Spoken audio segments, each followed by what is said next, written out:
This is LBC from Global, leading Britain's conversation with James O'Brien. It is 3 minutes after 10 and you are listening to James O'Brien on LBC. It's hard to know which headline to start with. If we start at home, then it would be with Keir Starmer's fairly impassioned call upon the Israeli government not to further escalate its offensive in Gaza. If we were to begin in Israel, it would probably be the headline that states, Israeli military chief warns against widening war. And if we were to step back from national politics and look at the world as a whole, then it would be the United Nations echoing both of those calls, the calls from the Israeli military chief and indeed from the Prime Minister of the United Kingdom. But if we've learned anything over the course of the last 2 years, we have learned that Benjamin Netanyahu will not heed any warnings or indeed threats, particularly as long as he has the full-throated support of the President of the United States of America, which somewhat improbably is still Donald Trump. And so the decision yesterday to announce a full occupation of Gaza, a new military push in a part of the world that is already more or less razed to the ground. Some of the footage coming in from the planes that have been dropping aid. I lack the vocabulary sometimes to describe things, because if I say it looks like something out of a film or it looks like something out of a science fiction entertainment, it dilutes the gravity of the situation. It dilutes the horror. It's not a film. It's not dystopia. It's not science fiction. It's real. And it is happening. I felt a bit like that on October the 8th, 2 years ago, when you just tried to find the words to describe the hideousness of what you witnessed that day. But goodness me, if we manage to find those words, I'm not sure we can find the right words to describe what has already happened. And so the announcement against both domestic and international opposition, I'm not sure anybody is supportive of this plan except the United States of America, that they are going to take over Gaza City, that there is to be a de facto full occupation of the entire region, and then, and this is the bit that perhaps stretches credulity, and then there'll be a withdrawal so that the region is replaced or the region is subsequently governed by Arabs, by Palestinian people. The British ambassador to Israel, Simon Walter, said that this would be a huge mistake. He's also pushed back against the obviously ludicrous claim that recognition of Palestinian statehood by the UK would somehow be a reward for Hamas. Mick Huckabee, whose support for Israel is absolutely undilutable, has said the Israeli government should be free to do whatever they want. It's not our job to tell them what they should or should not do, which makes you wonder what the job of a US envoy is. And noted that moment. What is your job then, Mick? If it's not to put pressure on foreign governments to do what you consider to be right. I suppose if you do consider it to be right but don't want to say so, then suggesting that, what's the job of a US envoy if it isn't to exert influence? It's sort of poo-pooing the existence of diplomacy, really, in a way. And see, the other piece of the jigsaw, if you like, is reported in by the BBC today in a interesting piece that states many here believe that Netanyahu is prolonging the conflict to guarantee the survival of his coalition. And this brings us back to Itamar Ben-Gvir and Bezalel Smotrich, upon whom Netanyahu relies for his retention of power. And the idea that he's now going to attack the entire Gaza Strip or occupy the entire Gaza Strip simply to cling on to power, simply to appease the ultra-nationalist or far-right ministers in his own government. Even now, even 2 years into this nightmare, That just seems to me to be too crass to be true, doesn't it? I don't know what the alternative is.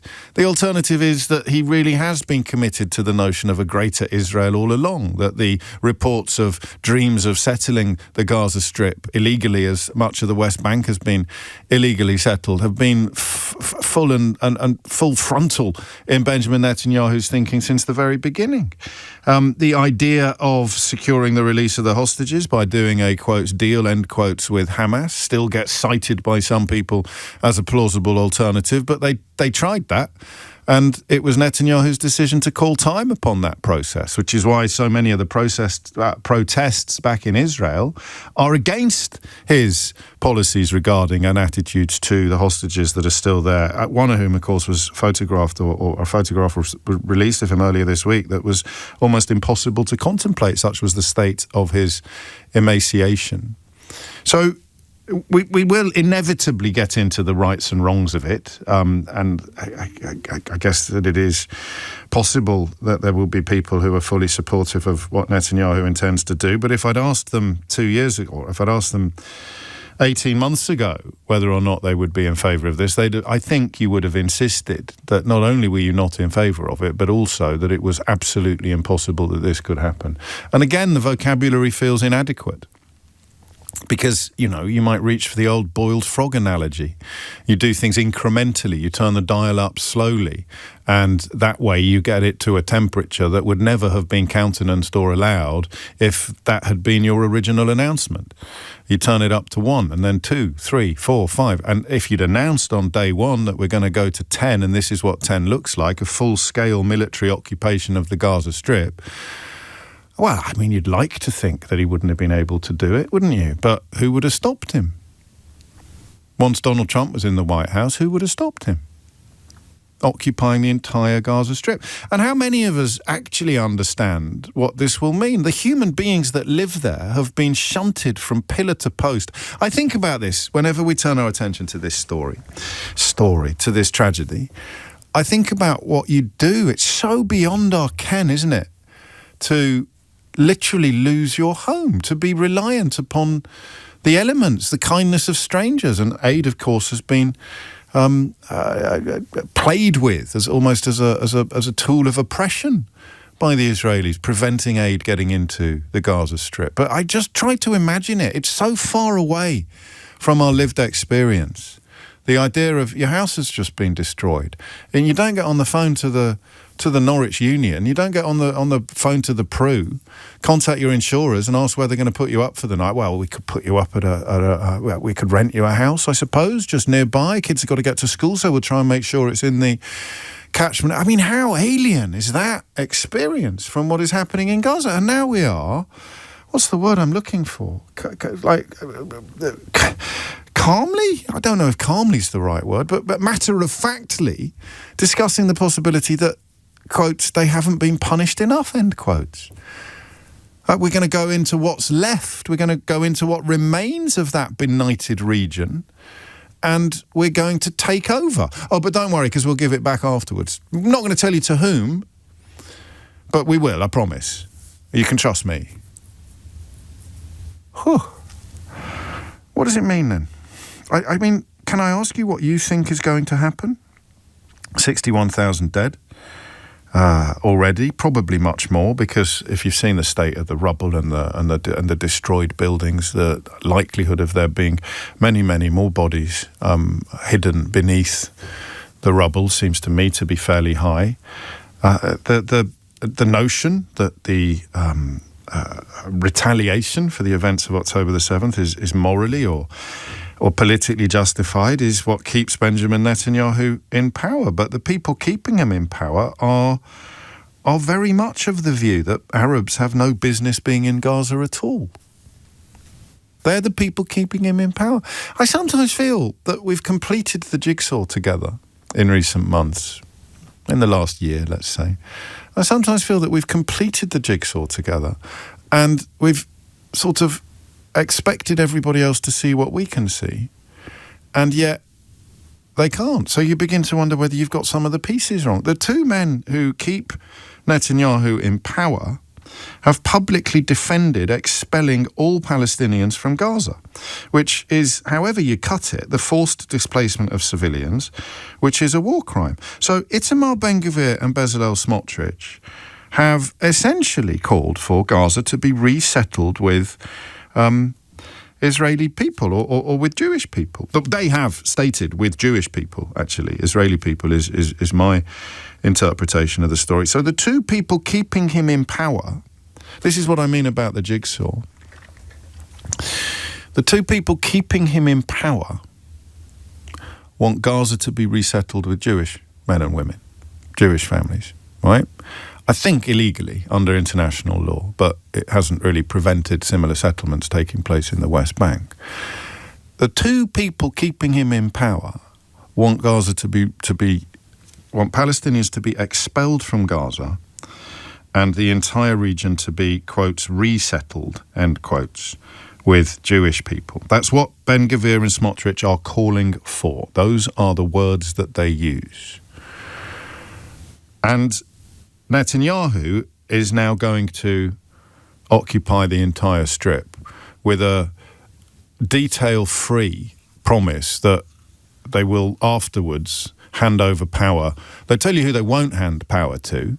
They obviously won't hand it to Hamas, and obviously nor should they, but they won't hand it to the Palestinian Authority either, which is the body governing the illegally occupied West Bank that actually recognises Israel.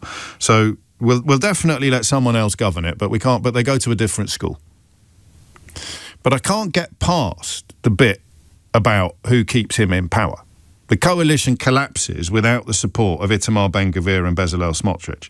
And these two men have called for the expulsion of all Palestinians from Gaza and the entire region to be resettled by Jewish people.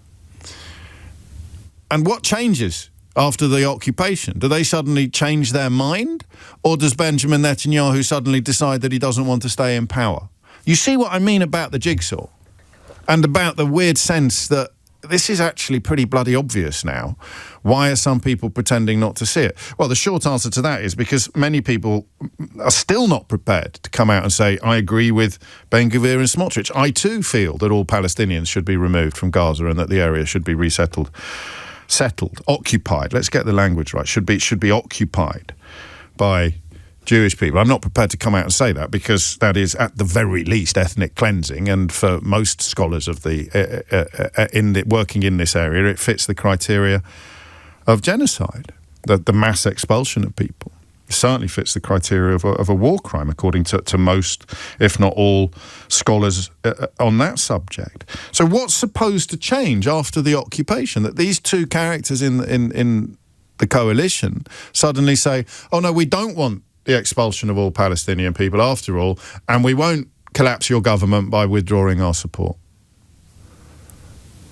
I think that's why Keir Starmer, for many people belatedly, has found some resolve.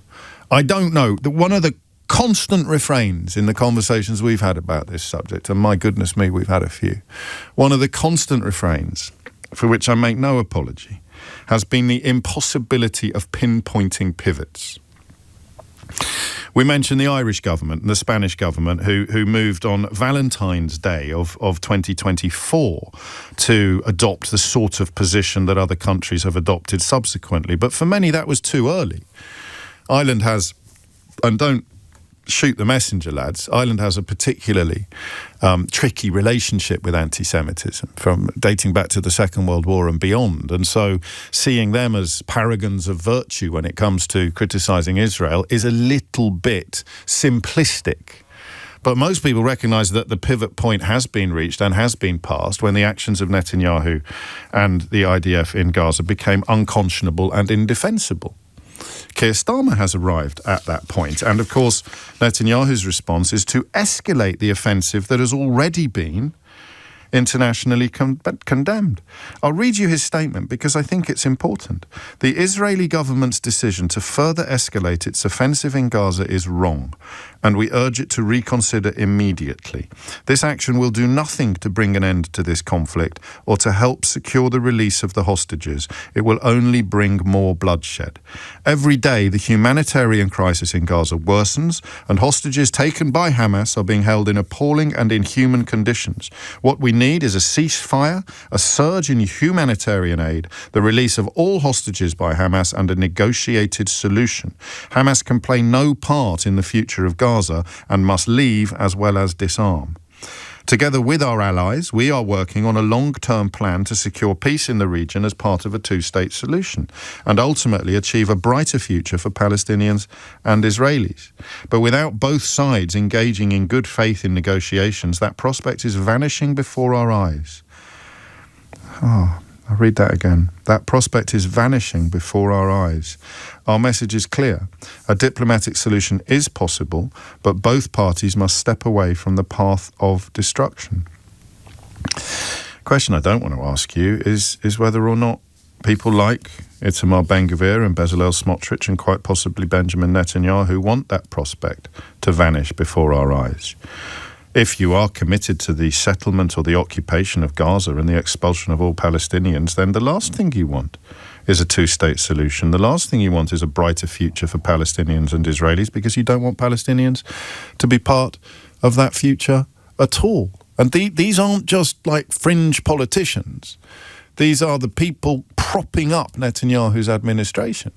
The people without whom he's out. He's not just out of power, he's most certainly in court the next day. So what is the plan? What is supposed to happen once the occupation is complete if these two men are still keeping him in power? 90 minutes after 10 is the time. 0345 6060973 is the number. I don't think I can go any deeper today than this. What's going to happen? When? Please God, if. But it's looking like when Netanyahu defies his own military chief, defies the United Nations, defies the Prime Minister of the United Kingdom, defies almost the entire world, bar Donald Trump, and occupies the whole of Gaza. Shunts what's left of the population from the tents and the scant shelter that they currently enjoy into yet more uncertainty and misery. What will actually happen? And can you unravel that riddle of how on earth he can be intending to hand Gaza to the Palestinians if his entire rationale for occupying is to keep the men calling for the expulsion of all Palestinians sweet? You've listened to this introduction. I'm just mentioning this in the context of some of the things that I occasionally point out to you. I just want you to know the kind of messages that come into the programme. 21 minutes after 10 is the time. Debbie's been in touch to say, you're 20 minutes into your monologue and you have not mentioned Hamas even once. I know we plug it mercilessly, but that's because it's a brilliant piece of technology. But Global Player, the LBC app, has an opportunity for you to press rewind, listen back to live radio, and count. But the question I have for you now is very simple. What is going to happen? And what is Benjamin Netanyahu's plan? 0345 6060973. James O'Brien on LBC. 23 minutes after 10. A little more detail on some of the things that I have said. Israel's military chief warned against a full takeover of Gaza. It was reported 2 days ago, according to 3 Israeli sources familiar with the discussion. CNN, Reuters, all reporting that Chief of Staff, the IDF Chief of Staff, Lieutenant General A.L. Zamir, had cautioned that fully conquering Gaza would trap the military within the enclave and put the remaining hostages at risk. He said such a move would also increase the burden on Israeli forces when the military is already suffering from attrition and burnout rates among reservists. And that is part of the problem that we're trying to unravel today, of course, which is that if he is planning to do this solely to stay in power and keep the likes of Itamar Ben-Gvir and Bezalel Smotrich sweet, then the rest of us are left with the horrible, horrible question of what will actually happen, because it seems at least unlikely that the intention truly is to replace the current administration, which was voted in about 20 years ago, with a currently unspecified Palestinian government. All he's told us is that it won't be the Palestinian Authority that currently governs the occupied West Bank and recognises Israel. Is it too big a question? Is it too apocalyptic, this? What is going to happen? I mean, the only answer we've got at the moment comes from the head of the actual IDF, who believes that it will be disastrous, who believes that it will see potentially the Israeli forces trapped, if you like. The plan for encircling Gaza City and other neighbourhood in which hostages might be held is what appears to have been signed off yesterday, and the head of the Israeli military is calling for it not to happen. He seems to be the only person who's got a really detailed account of what is likely to transpire if the takeover of Gaza continues. And if you're not paying any attention to him, who are you going to pay attention to? It would trap the military within the enclave and put the remaining hostages at risk, the sources said. And on we go, 26 minutes after 10. The phone lines are open on this. You know, more than likely, you know more about it than I do, but the question of what is going to happen next, what this will actually mean, is one that no one can answer definitively, but which I invite you to answer honestly, according to your understanding of the issues and the scenario. 0345 6060 973 is the number you need. Richard is in Bradford. Richard, what would you like to say? Right. My father, he served as his national service in 1947 upon the creation of Israel. And at the time, it was all called Palestine. The whole country was called Palestine. Yeah, and it was decided by France, the UK and America that it would become a new state for the Jews who were refugees. Obviously, I'm going to nudge you, if I may, towards 2025. I'm grateful for the history lesson. Right. I truly am, but most people listening will be aware of it. What do you think is going to happen if or when Benjamin Netanyahu presses ahead with a plan condemned by his own Israeli military chief to essentially encircle Gaza City and occupy the entire region? It will finish up purely in bloodshed and famine. There cannot be any other way. He's purely saving his own neck, because when he loses his prime ministership, he will then have political and legal people looking for his head. Yes. And that he cannot afford. Famine and bloodshed. Whilst the people of Gaza are starving, he's living in luxury. Well, so are we, I suppose, Richard, aren't we? I mean, I know that we're not involved in what is going on, but I don't know that in times of war a comparison between the living conditions of the participants is enormously illuminating, but I understand why you've said it. Can we be more specific than famine and bloodshed, do you think, or is it too soon to speculate? No, I believe he's not looking for the release of the hostages. He's looking for more and more continuous ways of, just keeping on with further war efforts, just for his own sole benefit. I mean, listen, it's a phone-in show. Anybody who is unhappy with or objects to Richard's analysis is welcome to get in touch, but I think it is that jigsaw again. You put the jigsaw together and it's possible that you've got some of the pieces in the wrong place, but it doesn't look like it, because as long as you have two men who have publicly called for, or at least defended, the expulsion of Palestinians from Gaza and the settlement of the area, occupation of the area, the replacement of Palestinians with Jewish people, propping up the entire government, then the idea that Netanyahu is moving closer to doing what they call for every month, every week, every day, in order to sustain their support and stay in power is, for me at least, and for Richard, almost impossible to challenge. But you are, of course, welcome to challenge it. The problem we've got is I don't know that I want to countenance the argument that we have to do it. We have to occupy the sort of Ben Gvir or Smotrich spokespeople. I don't know that many people in this country, even if they thought it in their private moments, if they were in favour of it in their private moments, yes, I do think we should illegally occupy the entire Gaza Strip and expel all the Palestinians. I hope this doesn't make me sound unprofessional, but I don't know that I've got the stomach to listen to that today. Maybe I do. Maybe I need to. If that is your position, then you know the number. But the problem is, of course, that's not a counter to what Richard has said. It's actually a kind of agreement with it.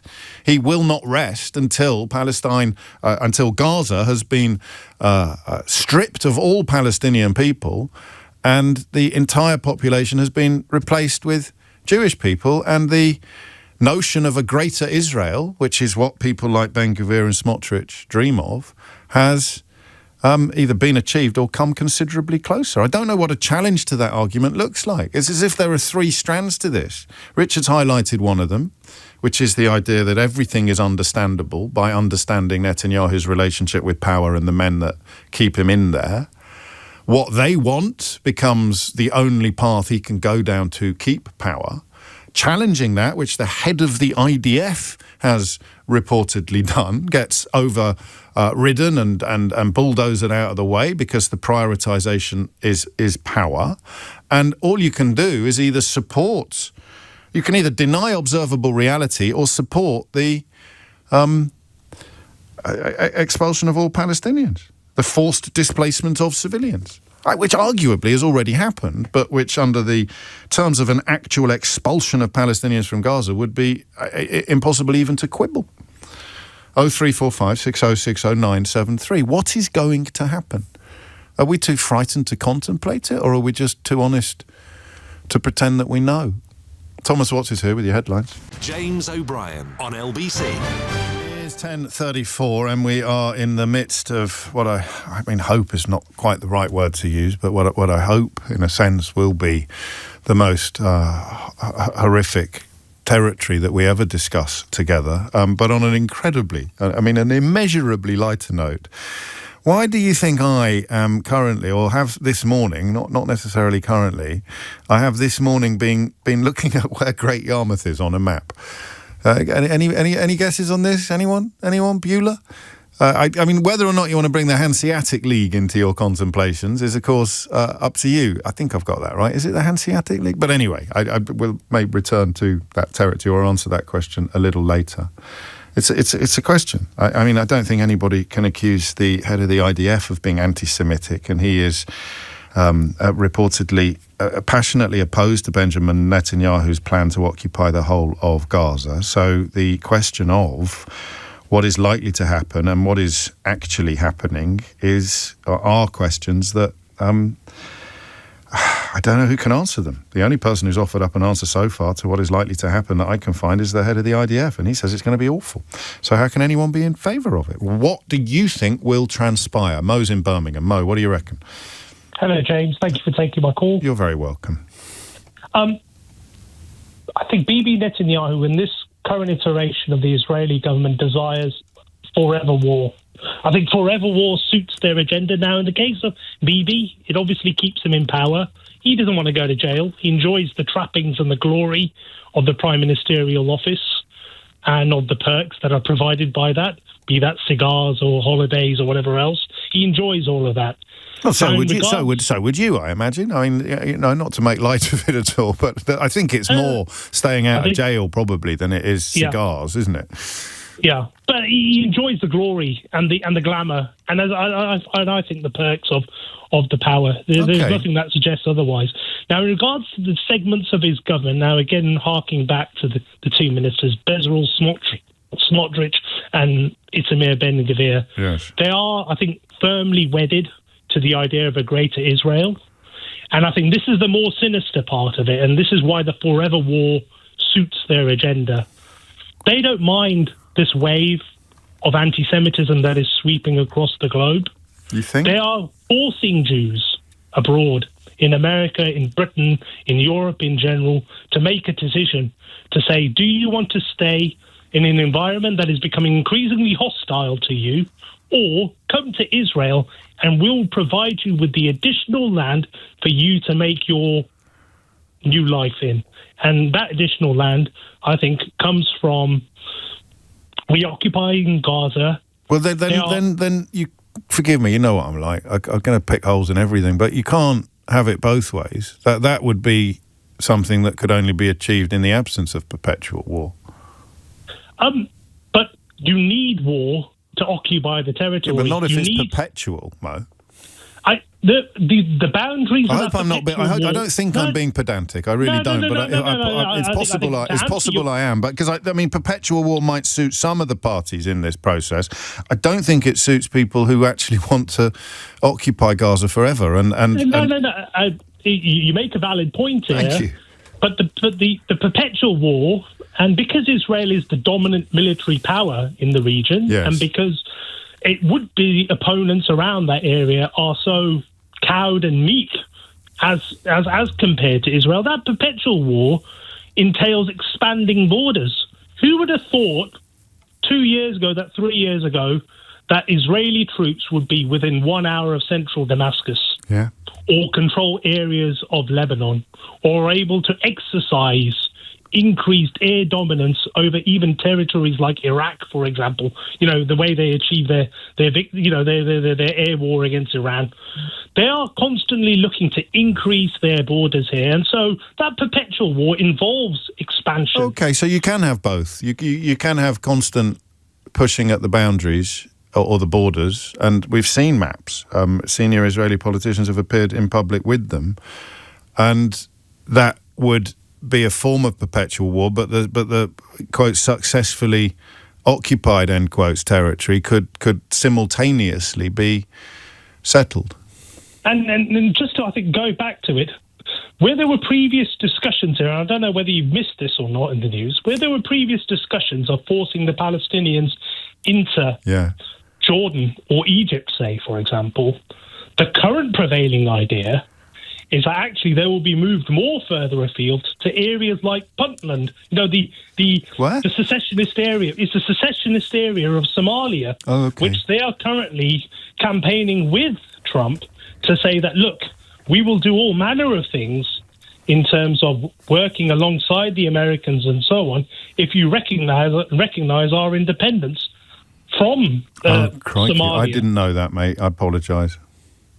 And, you know, one of the things mooted, and I've forgotten the newspaper in which the discussion is held in the last day, is that they've mooted the idea of taking an unspecified number of Gazan Palestinians.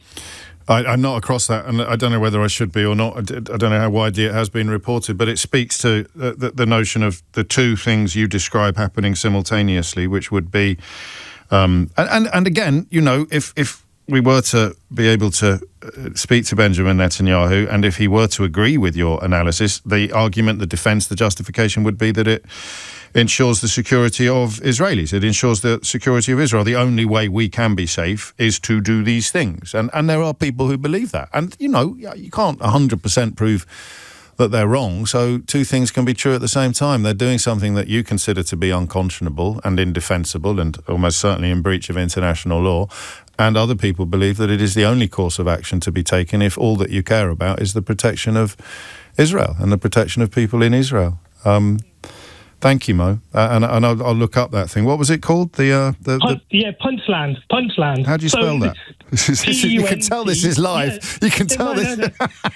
Go on, P. No, it's okay. Puntland. Thank you. And so we've got an American government at the moment that is talking with a country that does not exist, but that wishes to exist. And that country that doesn't exist at the moment is floating a load of ideas to obviously... Because these poor people, because whoever is left will have to go somewhere. And if the plan of Itamar Ben-Gvir and Bezalel Smotrich and others is to be realised, and quite possibly Benjamin Netanyahu, at the moment, no one has actually got any particular plan on where they will end up. It is 10:41. Naz is in Enfield. Naz, what would you like to say? I'd like to say, from the beginning, I used to speak to you and say this was the idea, but now it's happening. It's very frightening that this will be allowed to. So is the world just going to stop and just watch this? I don't know. Or are they going to do something?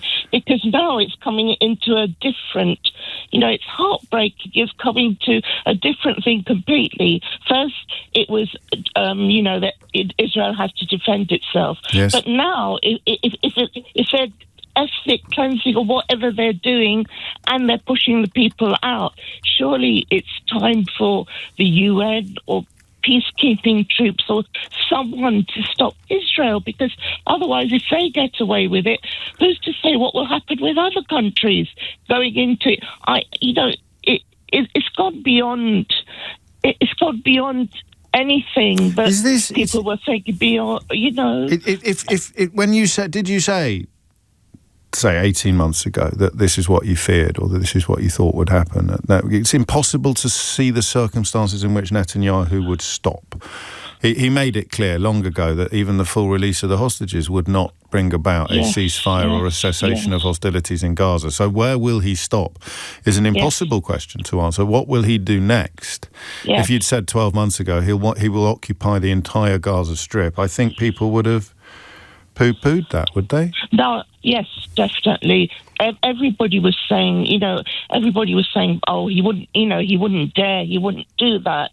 But I think he's had this greater Israel plan right at the beginning. And we see the pictures every day. There's photos every day. There's social media every day of what's happening, famine, children starving. And now it's gone to it. So I find it strange that no one is saying, well, we can't let this go on. I mean, they are, but it's only words. It's only words. That's what I mean. I can't believe we're quoting Boyzone in such a serious conversation, Naz. Yes, but it is only words. It is only words. Sure, if it was another place, I think people would be more.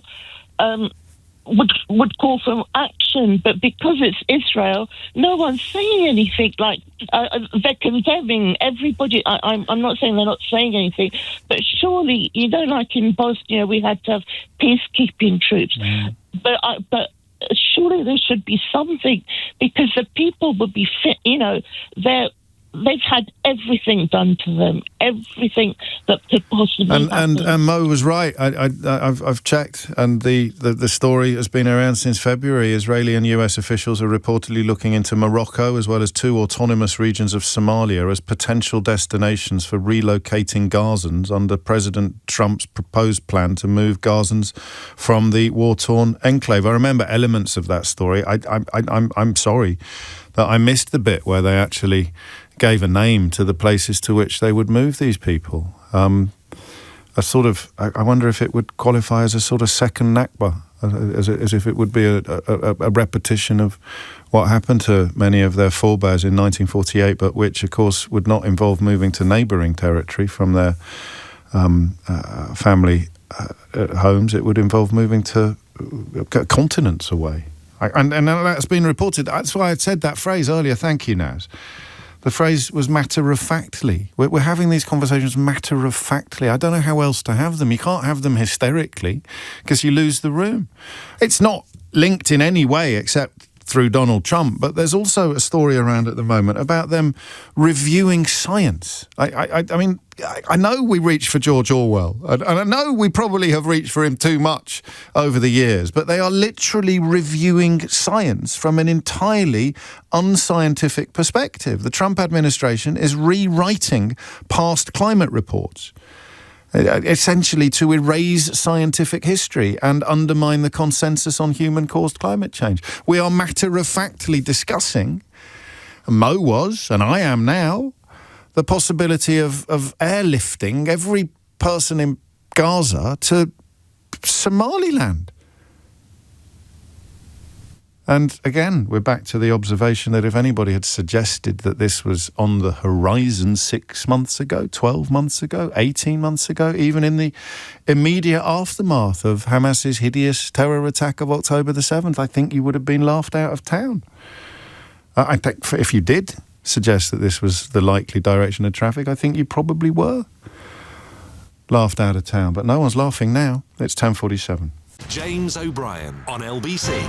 It's 10 to 11 and you are listening to James O'Brien on LBC, where I did know bits about this, but no one's perfect. Bits slip through the net sometimes and you get distracted and your focus is never exclusively on one subject. In fact, apropos some of the things that we're discussing today, I really could not, I don't know if recommend is the right word, but there is an extraordinary account in the Guardian today by one of the best journalists in the business, Mark Townsend, who has unearthed the full horrible details about a potential massacre that unfolded in Sudan's largest displacement camp in April. If the details are confirmed, it would become the biggest war crime of that country's catastrophic conflict. And the investigation by Mark Townsend and colleagues into the 72-hour attack by the paramilitary rapid support forces on North Darfur's Zamzam camp is absolutely harrowing and a reminder that while Israel remains our ally, and therefore our focus will be on the actions of an ally much more than on the actions of a rogue regime, the horrors that are being witnessed in Gaza and horrors that may get worse are by no means confined to that part of the world. It's a really, really powerful piece of journalism.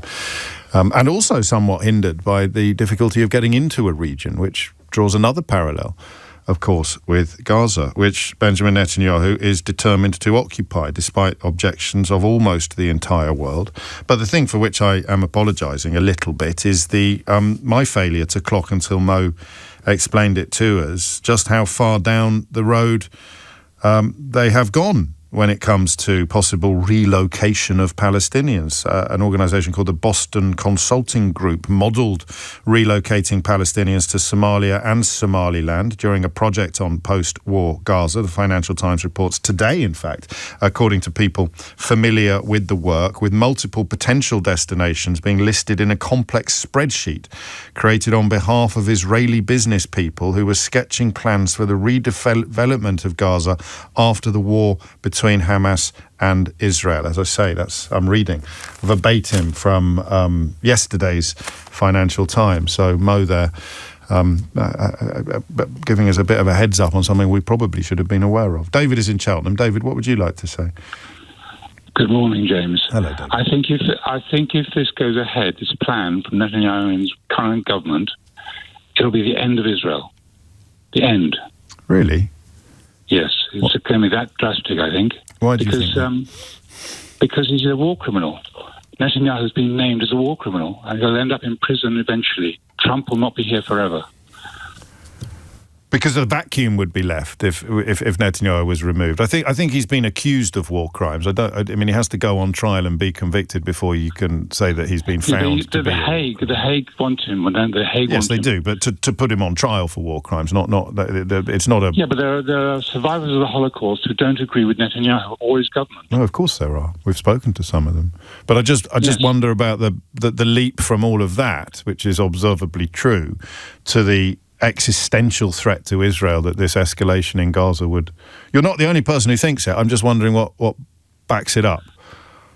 I just feel that when Israel was created, this was not the end game, not the end plan for Israel, was it? They've overstepped the mark.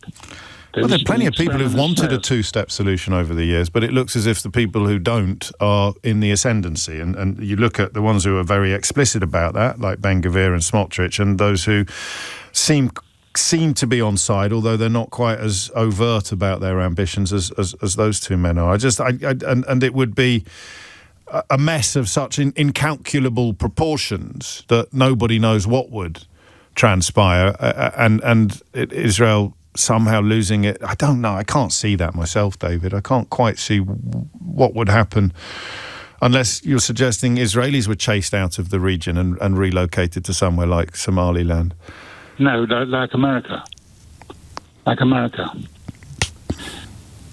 Trump supports Israel Yes. against everybody else. Yes. Well, why not move Israel?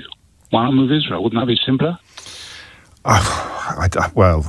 Again, all views are welcome, but I can't quite join the dots of the point we're at now to the point at which you think we will end up. Not least because of simple statistics, simple logistics. You're talking about 10 million people in the context of Israel, and a fraction of that, a tenth of that, a fifth of that in the context of Gaza. But I don't know. I mean, whether or not he is exposing Israel to major danger seems fairly inarguable, but actual existential threat, I do not know. Even the Israeli military chief, who has reportedly cautioned that this would trap the military within the enclave and put the remaining hostages at risk, doesn't go as far as you do, but he does explain the burden it would put on Israeli forces, and this means that Netanyahu is minded to ignore the Chief of Staff, Lieutenant General Eyal Zamir, and his account of what this mission would do to his forces. Netanyahu seems minded to ignore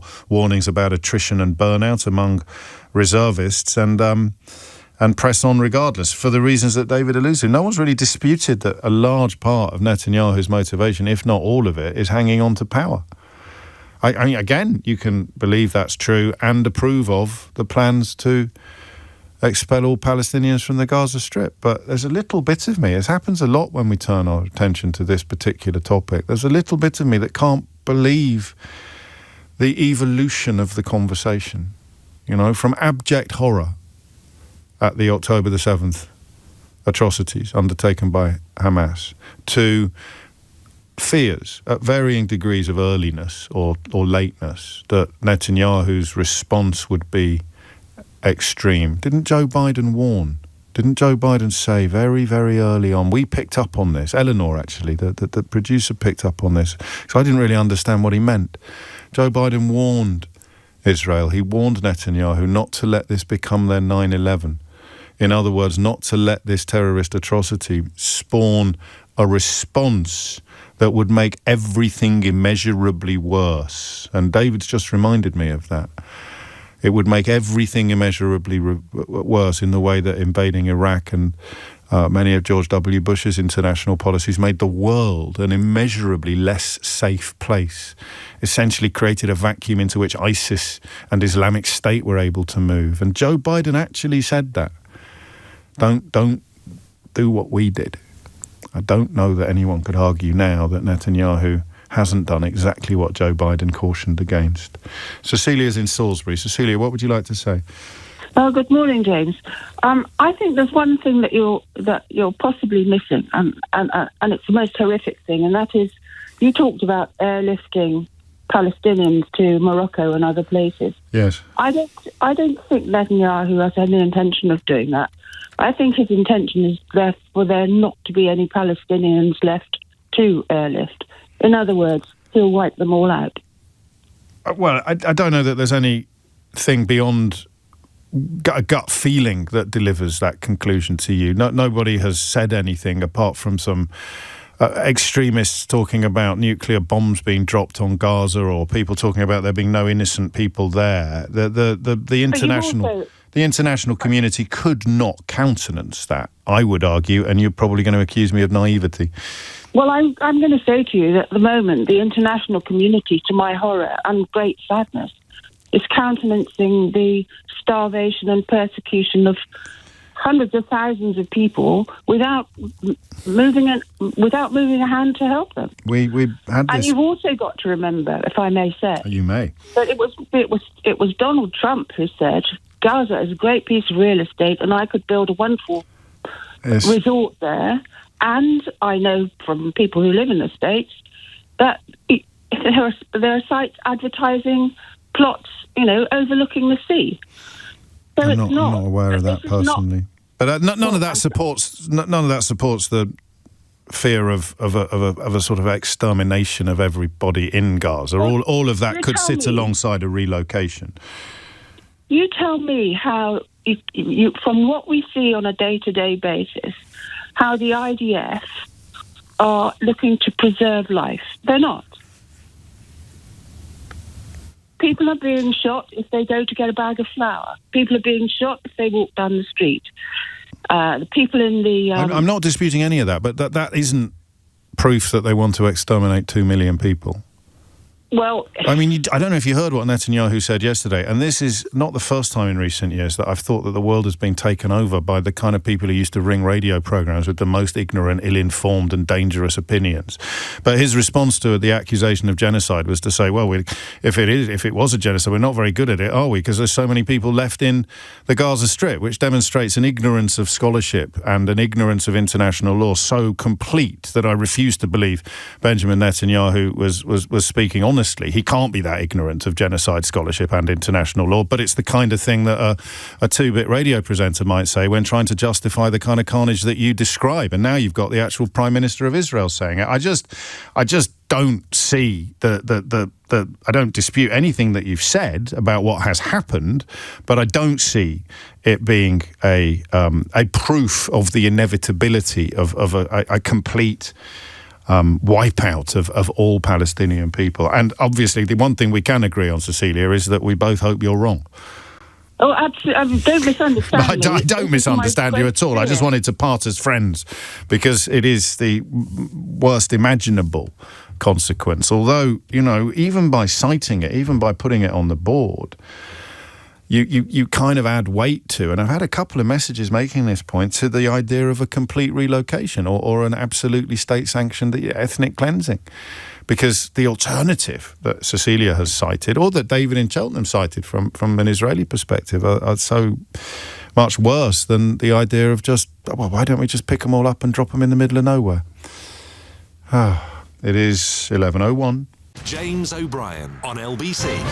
Minutes after 11. Okay, I've cleared the switchboard now, so thank you to everybody who was waiting to contribute to the last hour of the programme. I'm staying in similar territory, but prompted in fact by one of the callers in the last hour, by more than one of the callers in the last hour, I'm asking a completely different question.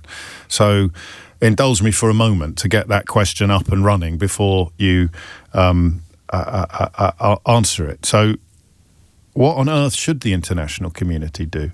It's fair to say that with the exception of Donald Trump, who has an envoy who doesn't think his job is to do envoying, I mean, where does it end, eh? Mick Huckabee said, it's not our job. I'm in Israel as an envoy for the US government, but it's not our job to seek to influence what Israel wants to do. They're free to do whatever they want to do. What's the point of having an envoy, Mickey? Oh, well, it's a good job. It's well paid. I get a lot of foreign travel. I got my own jet plane. Yeah, but you're an envoy. What does envoying mean? What does an envoy do? Well, I don't think it's my job to do anything. I'm just an envoy. I'm here to envoy. I envoy. I'm Mick Huckabee and I envoy. It's an extraordinary intervention, the more you think about it. But we're in such extraordinary times that two things occur to me. Number one, that's why I use the word extraordinary so much. But number two, we don't notice how extraordinary everything is. He literally said, it's not our job to tell them what they should or should not do.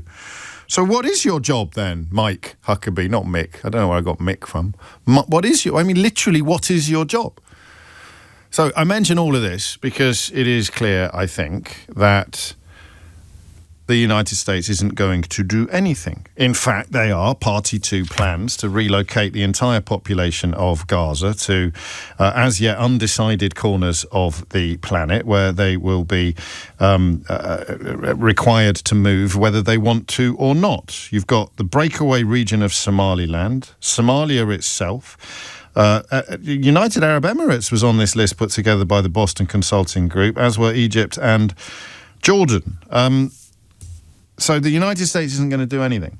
While we've been on air, the story has assumed the sort of momentum that you would expect it to assume as the apocalyptic consequences of what has been planned and the opposition to it from within Israel, most notably from Benjamin Netanyahu's own military chief. A lot of people saying, I think you were getting him mixed up with Mick Hucknall. Mike Huckabee, Mick Hucknall, Mick Huckabee, Mike Hucknall. Yeah, you could be right. The opposition within Israel to it creates a new sense of jeopardy. even though we've been chronicling these horrors for the best part of 2 years, there is a new sense of jeopardy when Netanyahu seems determined to press on with yet more violence, yet more carnage, even against the advice of some of his closest allies and his own military chief. So the reason why it's very important to establish that America will do nothing, Donald Trump will do nothing, the question of what all of these world leaders condemning his plan should do is urgent. Keir Starmer has released a statement. I have argued in the past that there's not a lot else they can do. I talked about it a little bit, and only a little bit, because it's not really what that format is about, on my Full Disclosure podcast with the Foreign Secretary David Lammy a couple of weeks ago. And, the idea that they could do more is one that has so far been rejected by the UK government. And the UK government is not alone. The recognition of a Palestinian state is something that both Canada and France have also moved towards, have also adopted or are imminently adopting, joining 140 plus other countries already in the United Nations. But what we have this morning is a clamour of opposition, a clamour of criticism, a clamour of condemnation of what Netanyahu is planning to do. So we tracked in the last hour the likely outcome of it and the impossibility, really, of supporting it. But what I want to do now is articulate what opposition would look like. Keir Starmer has issued a statement, and that is diplomacy. That is international relations in the context of an imminent genocide, or a feared genocide, or a continuing genocide, or not a genocide at all, depending upon what your perspective is, but an absolutely hideous death toll nonetheless. The idea that you simply release a statement sounds pathetic, right? At one point, at first glance, from this perspective here. What's he done? Oh, he's released a statement. How many dead? 61. How many more are going to die? God knows. What's he done? He's released a statement. Spain as well, of course, on the recognition of the Palestinian state list. And yet that is what you do. This is why Mike Huckabee's comments are so hideous. Because that is what you do. Of course that is what you do. That is what international civilization looks like. That is what you do. You seek, particularly with allies, to prevent them from doing things that you consider to be at best wrong and at worst entirely unconscionable. What does ally mean? If it doesn't mean trusted friend, if it doesn't mean concerned party. Here is your friend planning to do something hideous, something you consider to be hideous. If you don't like the word hideous, let's go with dangerous. If you don't like the word dangerous, let's go with wrong. You think it's wrong. What is your job? Your job is to try to stay their hand. Mike Huckabee doesn't think that's his job. He doesn't think the job of an envoy is to envoy. He doesn't think diplomacy is the job of a diplomat. He's Donald Trump's guy, and he'll do whatever the heck he wants. And the message he's given to Benjamin Netanyahu is, hey, you do whatever the heck you want as well. So as you have international opposition to this, quotes, plan, end quotes, reaching fever pitch with heads of state, heads of the United Nations, head of the Israeli military, all calling for Netanyahu to stop, to stay his hand, what does more meaningful resistance look like from the international community? Come at it however you want, but don't bring America into it, because they ain't going to do anything. I think the two people who are safest on whatever course they elect to pursue on this planet at this point in time when it comes to potential US intervention are Benjamin Netanyahu and Vladimir Putin. They are the two world leaders who are free to do, for reasons I don't fully grasp, I don't know what category you slot them both into that makes Donald Trump so supportive of their various positions, but the two people who can do whatever the heck they want on any front at the moment on this planet are Netanyahu from an American point of view, Netanyahu and Putin. So I think, and again, as ever, correct me when I'm wrong on 0345 6060973, I think that that America is off the page. I think America are out of the picture. So at 11:15 this morning, I ask you this. What can they do, the world leaders, the Keir Starmers, the Emmanuel Macrons, the Mark Carneys, the United Nations, if their determination to prevent Netanyahu from doing what he has announced he intends to do is sincere and considerable, what can they do to stop it? 0345 6060 973. And you can swap the verbs out if you want. What should they do? 0345 6060 973. What can they do? What do you want them to do?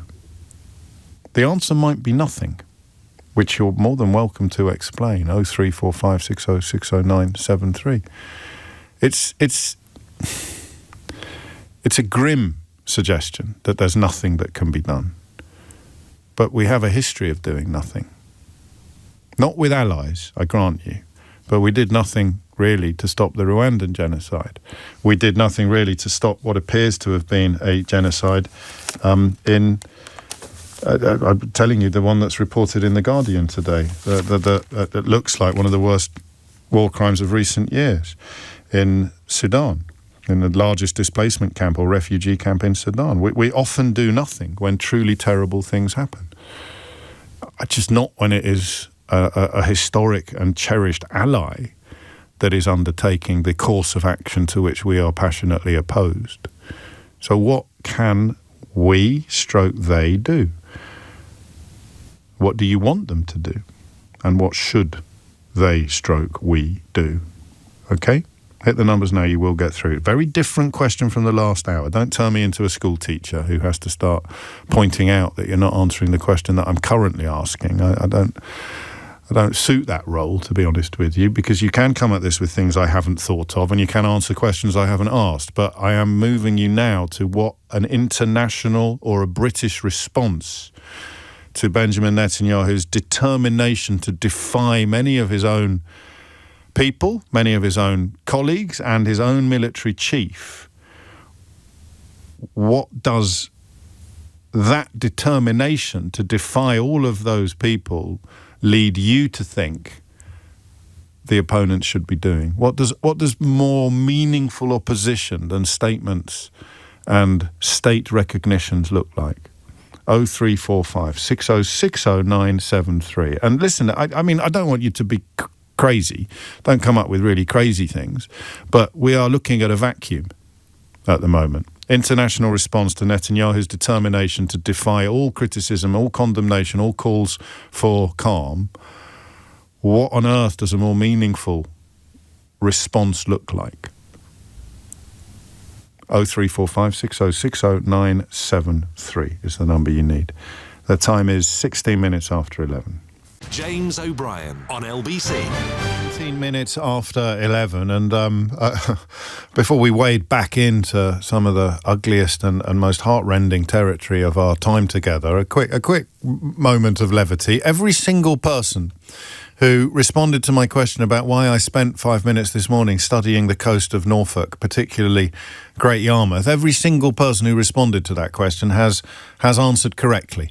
So I don't even know if I need a reveal on this, but it is a story that would lighten the mood a little later this hour. I also want to talk to you, oddly, about Morecambe Football Club, which is in genuine jeopardy. And it strikes me that sometimes we don't cast our net wide enough outside London. It's not really a football story. It's a story about what a football club and indeed the disappearance of a football club can do to a town. And our friends up in Morecambe, or Morecambe, as regular listeners will know, I was encouraged to call it as a child, I thought just deserved a little bit more attention than we've paid previously. So all that's to come.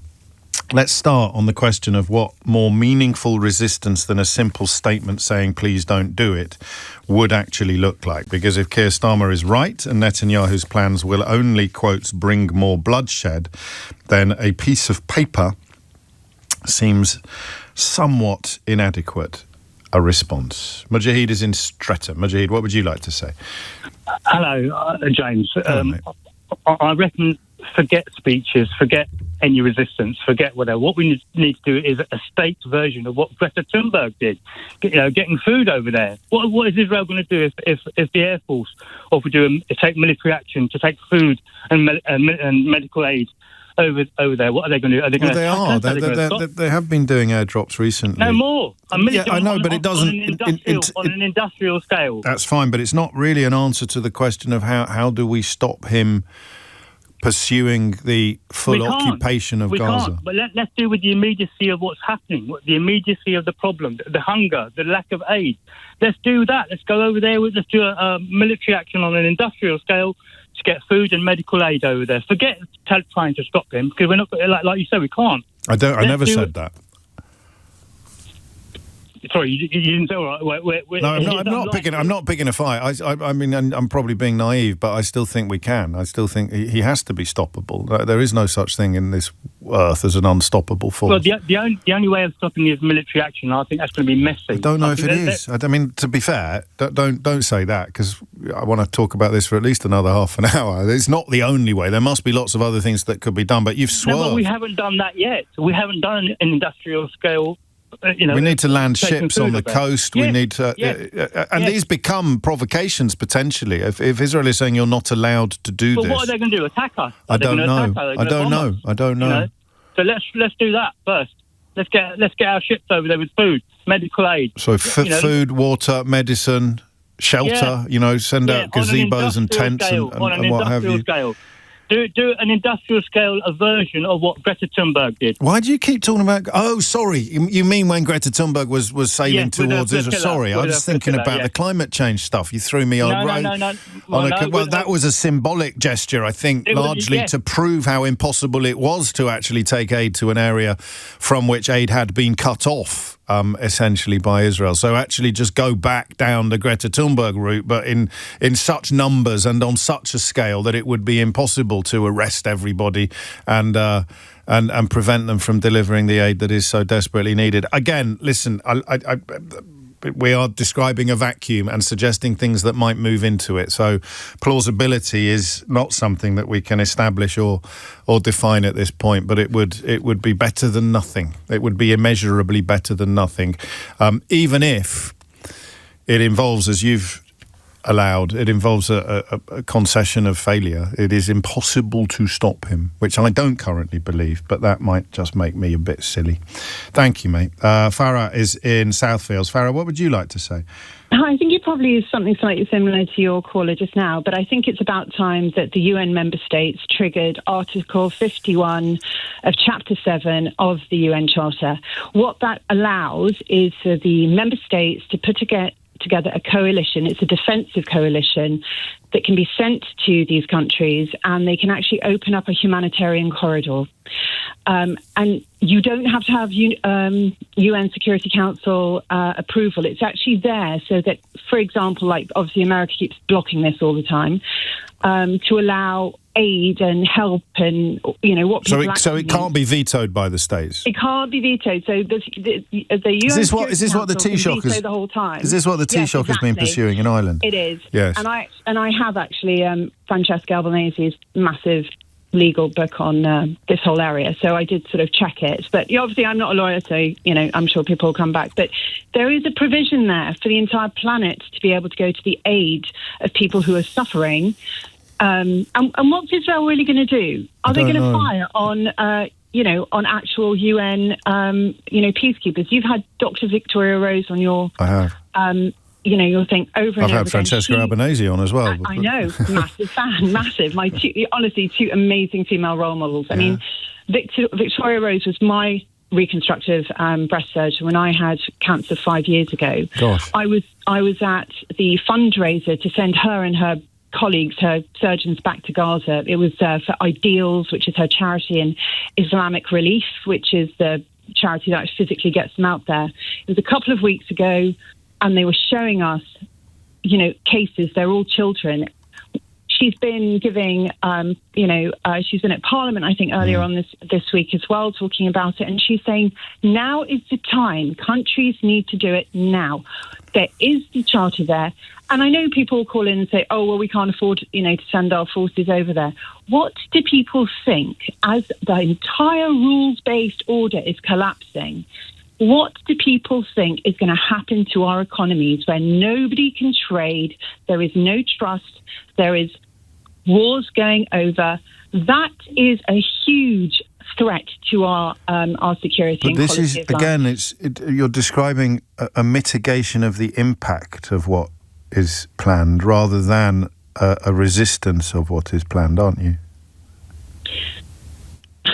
The only other thing is that you go to war with Israel and the US. That can't be the only. That can't be the only other thing. I mean, again, at risk of sounding idealistic or naive, there must be more successful, more effective diplomatic channels. I mean, in terms, if the United States withdrew support, then the game would change beyond all recognition. But that ain't going to happen. But it can't just be too.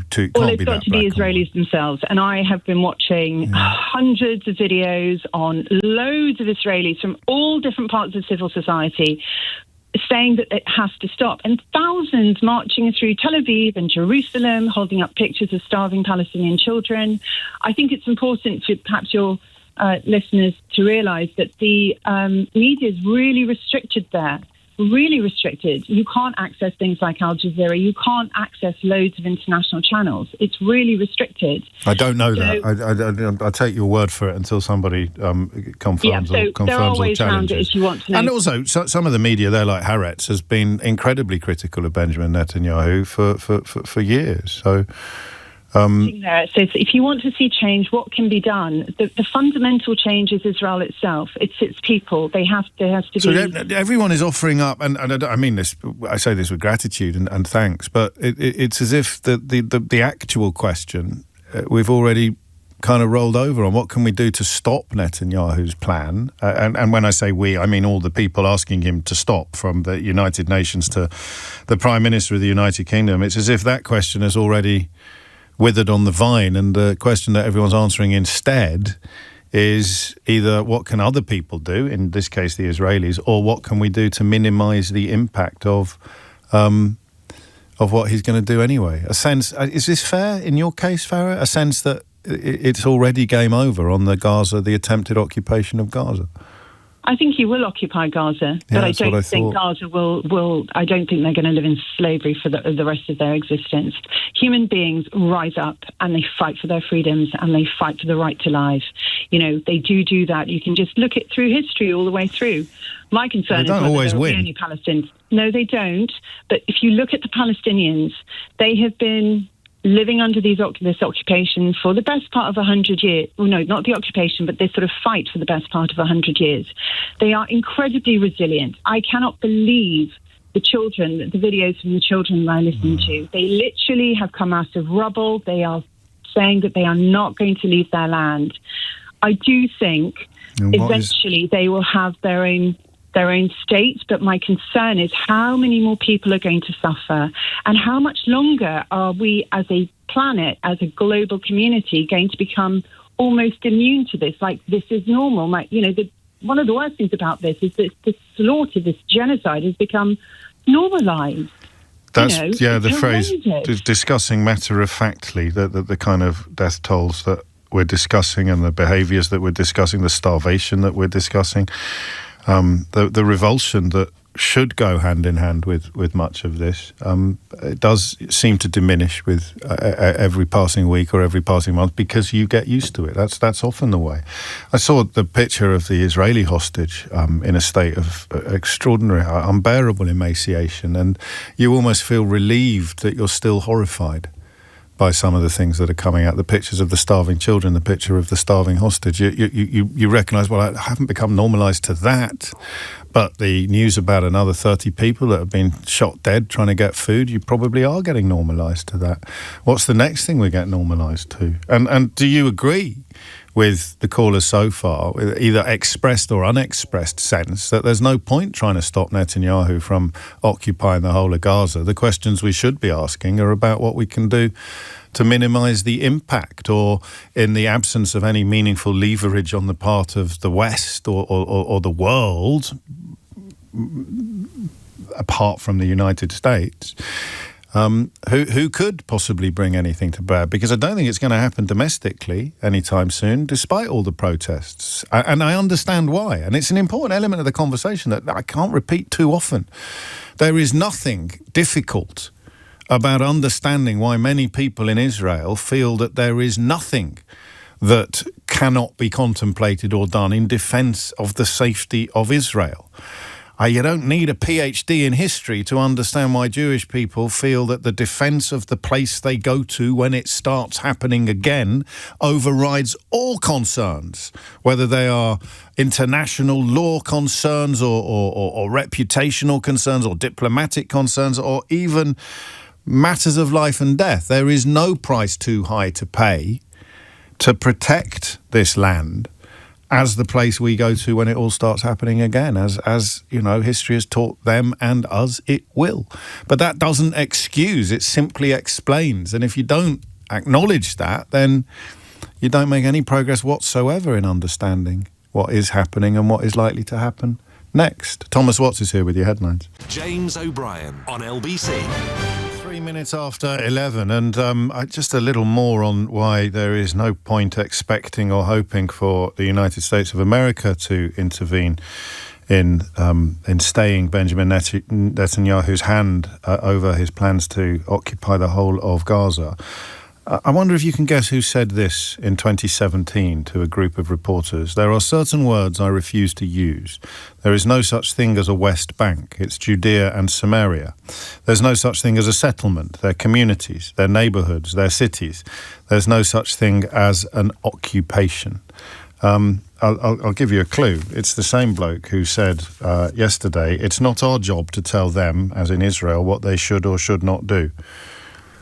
And that is Mike Huckabee, the envoy, who is what is known as a Christian Zionist, a kind of a depiction or a description that is not black and white. Lots of people who would describe themselves thus disagree about some elements of what they believe, but it's essentially a belief that that God gave Israel to Jewish people, and Jewish people must be in control of that land before the second coming of Christ can occur. And listen, if you're rolling your eyes at this, this is a really huge political, not just religious movement in the United States of America, of which Mike Huckabee and the Defence Secretary, Pete Hegseth, are fully paid up members. I don't know if they're fully paid up to the final bit, which is that when the judgment day comes, which can only come if Jewish people are in control of these lands, the Holy Land, then there will be a sort of final reckoning under which all Jewish people will either be killed or have to convert to Christianity. So your average Christian Zionist isn't necessarily a friend of the Jewish people, but you could probably take your chances on the second coming of Christ never happening. I don't know. It depends how lucky you're feeling as you spin that particular roulette wheel. But that is Huckabee speaking a few years ago. Hegseth, similarly, there's an archived recording of Hegseth. You can find all of this on National Public Radio, their website. A journalist called Jason DeRose undertook the research into this and found the relevant clips. Hegseth saying there's no reason why the miracle of the re-establishment of the temple on the Temple Mount is not possible. And that, of course, would involve removing a mosque, one of the most sacred places of worship in the Muslim religion, and, damn the consequences. He's also got tattoos, if you're interested in some in these things, that echo symbols of the medieval Christian crusades. So there you go. That is what you're up against if you're thinking that there's going to be some sort of intervention from Mike Huckabee or indeed Donald Trump, because there ain't. Steve's in Burgess Hill. Steve, what would you like to say? Good morning, James. Hello, thank you for taking my call. You're very welcome. Just picking up on the point that your previous caller said about using the mechanisms of the UN and the resolutions that are able to be passed. I mean, we do have a historical precedence where this we can be used today, and domestically nothing's going to enforce Israel to do anything, so it has to be done internationally as a response. So, if we look back into the Bosnian genocide. The siege of Sarajevo, in particular, where starvation was used as a tactic to try and enact what the Serbs and the Bosnian Serbs wanted. The UN did create protected safe zones, and that's when the international community stepped up, using NATO airstrikes. A little bit later on, but they stepped up by implementing a force that would go there, and they would become the buffer between the Bosnian Serbs who were attacking the Bosnian civilians, who were the Bosniaks who were the enemy at the time, in order just to protect them and to get the food stocks into Sarajevo and then defend other areas. I mean, there was a notable lapse where it failed, obviously, in 1995 in Srebrenica, where the genocide took place. But that was an overall mission that was there to largely internationally based, but to protect people who had no ability to defend themselves against an overwhelming aggression. Did you say you were there? Yes, I was. Yeah, in '95. Yeah, we were. I was part of the surge forces that went in. I mean, it's spread from. How feasible is this, though, with an ally like Israel? How feasible would that be? I don't even know what the diplomatic channels would look like, or what the law would allow. But it feels very. That's why I wanted to establish that you were there, because you're a lot more qualified than I am to draw parallels between something you've witnessed than I am. But it seems a bit of a stretch to think that anyone could do that in this context. It's very much a stretch. But I mean, the current options on the table are almost none. So either we do something or we do nothing. It's a dichotomy of that at the moment, and to do nothing, it just bears ill will for the future, for the rest of humanity at a great scale. We have the ability to do something. If we can't do it diplomatically through our normal channels, then we have to use the stick approach.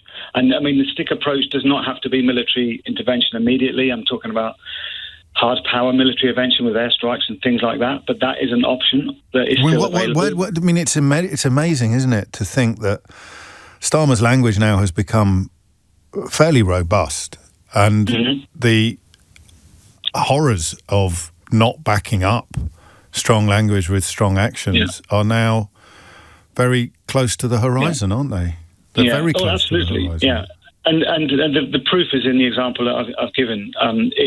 The siege of Sarajevo was only broken when the airstrikes and artillery bombardment took place on the Bosnian Serb targets around there, and then that then brought them to the negotiating table, and then they withdraw to. But no one was talking. I don't know. I mean, you may know. I don't know. I don't think anyone was talking then about airlifting all the Bosniaks to Somaliland or dropping them all off in the middle of Morocco or anything like that, which is another evidence of how different this situation potentially is.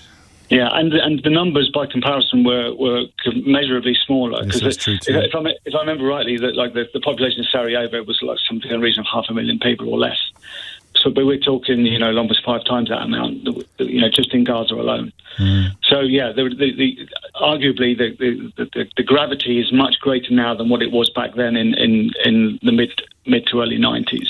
Yet we were able to muster enough do something, will to do something. I hear you. I mean, it is. Again, I know I keep reaching for it, but it is yet more proof of just how complete the vacuum is at the moment in terms of what a more meaningful response than diplomatic or verbal objections would look like. Wallach, I hope I've pronounced that correctly. I've started reading quite a lot of his work. He's a reader in Israeli studies and head of the Centre for Jewish Studies at SOAS. He grew up in Israel. His family still resides there. He's written a piece calling for proper sanctions. He wrote a couple from the banking system to defence, cooperation, from trade to tourism and academia. The UK is connected to Israel in myriad ways.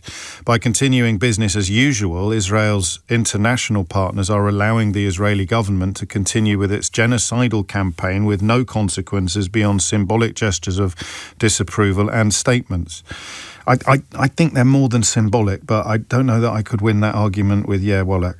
For many of us, this is a deeply painful moment, calling on our government to sanction the state where we grew up. to which we are closely attached and where our families and friends live, is not an easy step. But we are horrified, not only by what has happened, but also by what is likely to happen if we do not take such steps. And that was published towards the end of last month, on the 29th of July, even before Benjamin Netanyahu's determination to occupy the whole of Gaza was formalised.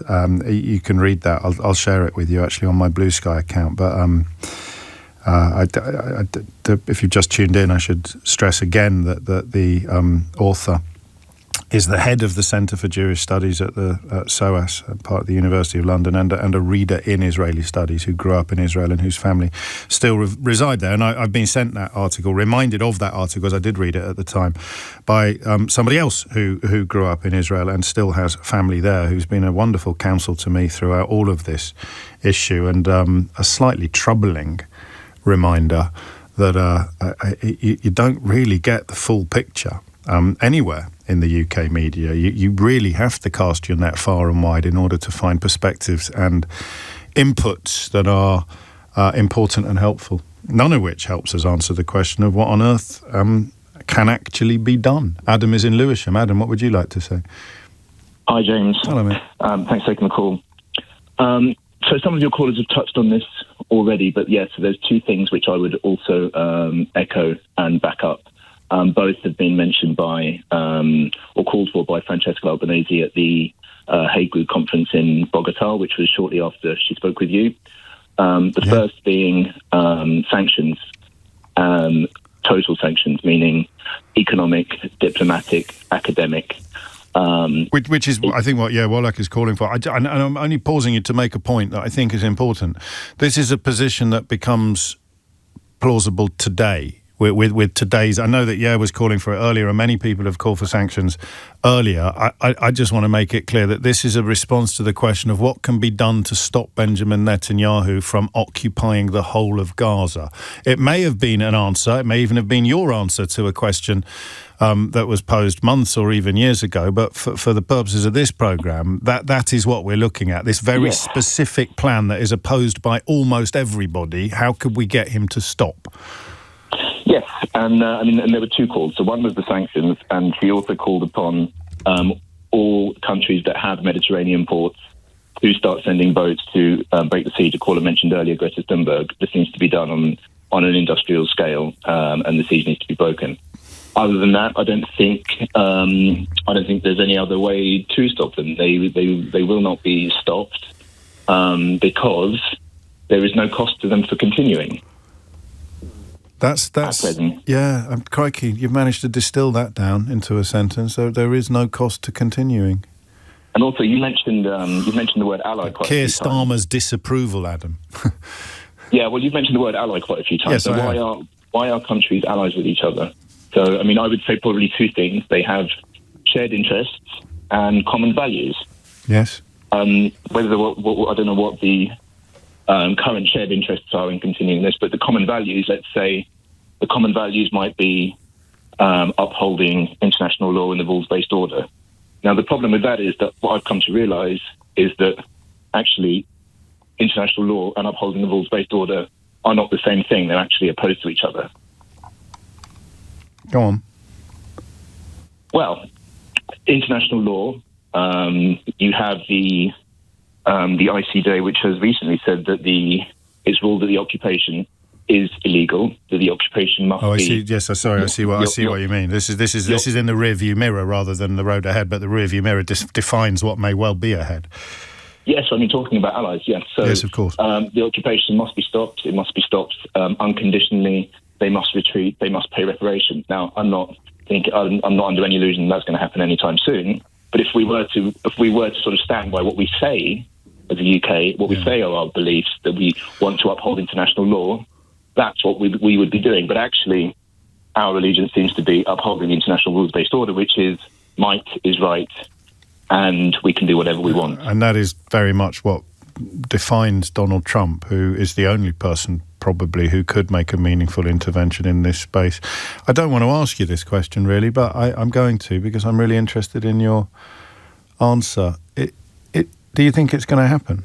Do you think the full occupation, the control of Gaza City, the yet another displacement of hundreds of thousands of people?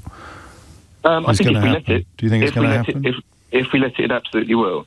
I think, well, that's not an answer. I'm not being aggressive. I mean, obviously, if we let it, it absolutely will. But do you think we are going to let it? It looks that way to me, sadly. It's a shame. Gosh.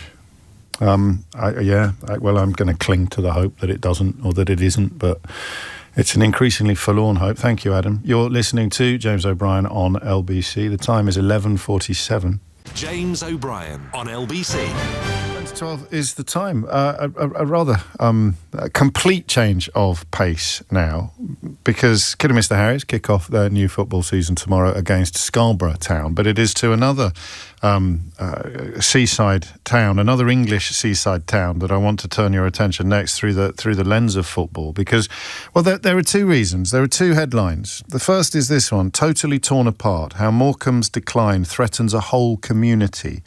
And that is the possibility of a football club ceasing to exist, and the impact that it has on an entire town, not just on the followers or the supporters or the fans of the club itself. But the other one is a headline from last month that I'd never got around to talking to you about. It was about GPs in one area to prescribe football matches as an alternative to antidepressants. This is a GP's practice in Gloucestershire that is piloting, 11 practices indeed across Stroud, piloting a scheme known as social prescribing. And it essentially tells people with mild or moderate depression that some experiences can have a beneficial effect upon their actual equilibrium, their mood, their mental equilibrium, up to and including mild and low-level depression. And I couldn't help seeing, because I keep a little folder of stories, and they actually came out next to each other. And I mean a paper folder. I'm very analogue. It drives everybody mad, but I cut things out of the newspapers. And these two stories, one from the BBC's website and one from Pulse, the sort of doctor's trade journal, they actually came out of my folder yesterday on top of each other. Headline 1, GPs in one area to prescribe football matches as antidepressant alternative. Headline 2, totally torn apart, how Morecambe's decline threatens a whole community. And I thought we'd take a moment this morning to find out a little bit more about what is going on in Morecambe. Sheffield Wednesday fans were probably wondering why we're not talking about them. But the reason is Morecambe came out on top, and Rod Taylor is a former co-chairman of Morecambe Football Club, who should, I think, would your season be starting tomorrow, Rod, in the National League as well as Kidderminster's in the National League North? Yeah, good morning, Jay. Yes, it certainly would. We will be playing Boston United tomorrow. That's where we should be. But will you be? No, absolutely not. No, our first three games. Our first three games have been postponed due to the ongoing ownership crisis. We're under a transfer embargo and were suspended from the league until the 20th of this month, when that decision will be looked at again. But unless we get the ownership situation sorted out, I fear for the future of the football club. What's happened? How has the club ended up in this situation? Well, the club's been for sale for 2.5 years. The owners, Bond Group Investments Limited, the only director there is Jason Whittingham. They've owned the club for a number of years now. He's wanted to sell. That sale hasn't got over the line for a number of reasons with various suitors. And for over the past year, a consortium called Punjab Warriors have been the latest prospective owners, and for whatever reason, Mr. Whittingham will not drive this deal over the line. Punjab Warriors passed all the EFL owners and directors tests. They proved source and sufficiency of their funds, and at the 11th hour, Mr. Whittingham said that he wasn't in a position to conclude the deal because of other things in the background, whether that's ownership of the shares or more likely he needs to get some permission from his investors. It remains to be seen. And he is, I mean, obviously we've contacted him for comment, but he's not really talking to anybody at the moment, which is, as you describe it, part of the problem.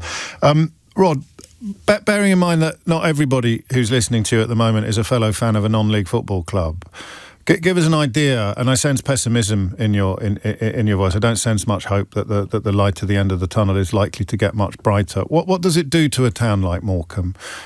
What would it do to a town like Morecambe if the football club were to go under, were to disappear? Yeah, James, I am still optimistic. Oh, good. We were a football league club for the last 18 years. We came up through, the Northern Premier League, the Vauxhall Conference, into the Football League, into League One. Yeah. For a couple of years, and the lack of investment since then has really put us on our knees.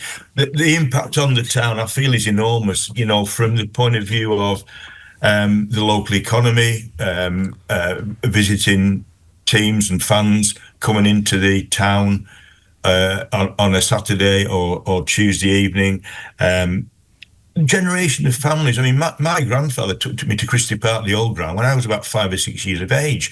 That's what got me on the hook of Morecambe Football Club, and of football, by the way. Yeah. And that runs through your family. My kids were brought up round the ground, and now grandchildren. And I feel for, and it's, by the way, I'm trying to put a personal slant on that, but I don't mean that in the way it's all about this. Of course you don't. Generations of families all around this locality are the same, and it's heartbreaking to see them.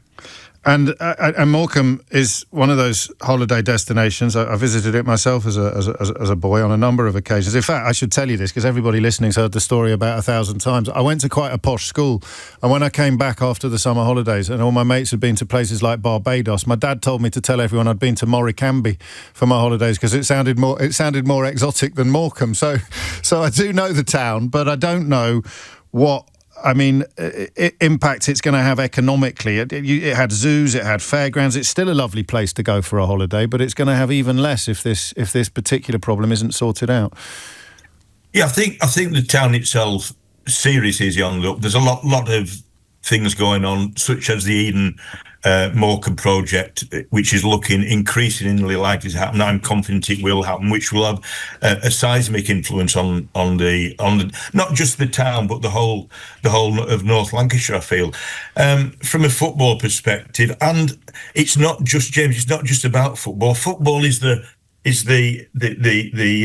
focus of it. But for instance, we've got a football academy that could fall apart very easily.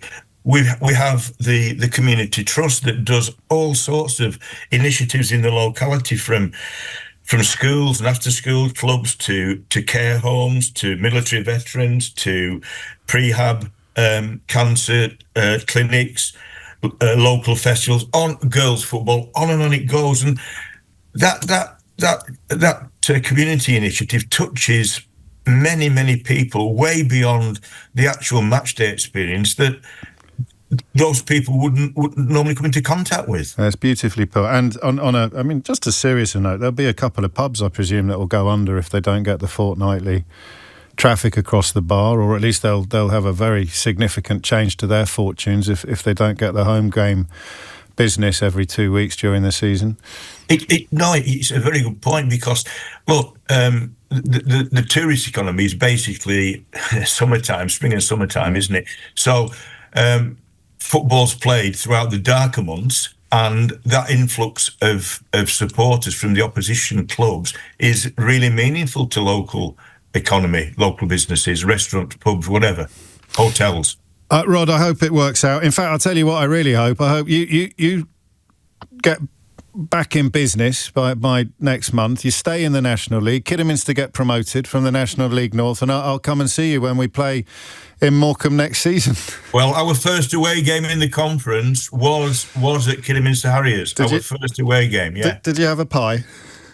No, the pies are better at Morecambe, James. But now it's getting serious. But we were one up. We were one up in the first few minutes, and we thought this league we're gonna hammer this league, and we ended up losing about 4-1, I think it was. Happy days. Happy days, Rod. Thank you, and take care. Rod Taylor, former co-chairman of Morecambe FC, describing a very English malaise, or very British malaise, the way in which the decline of a football club, or the neglect of a football Football Club perhaps can have impacts far beyond the confines of the stadium. We have attempted to contact Jason Whittingham, the owner, via both Morecambe Football Club and Bond Group Investments Limited, but we have not been able to reach him.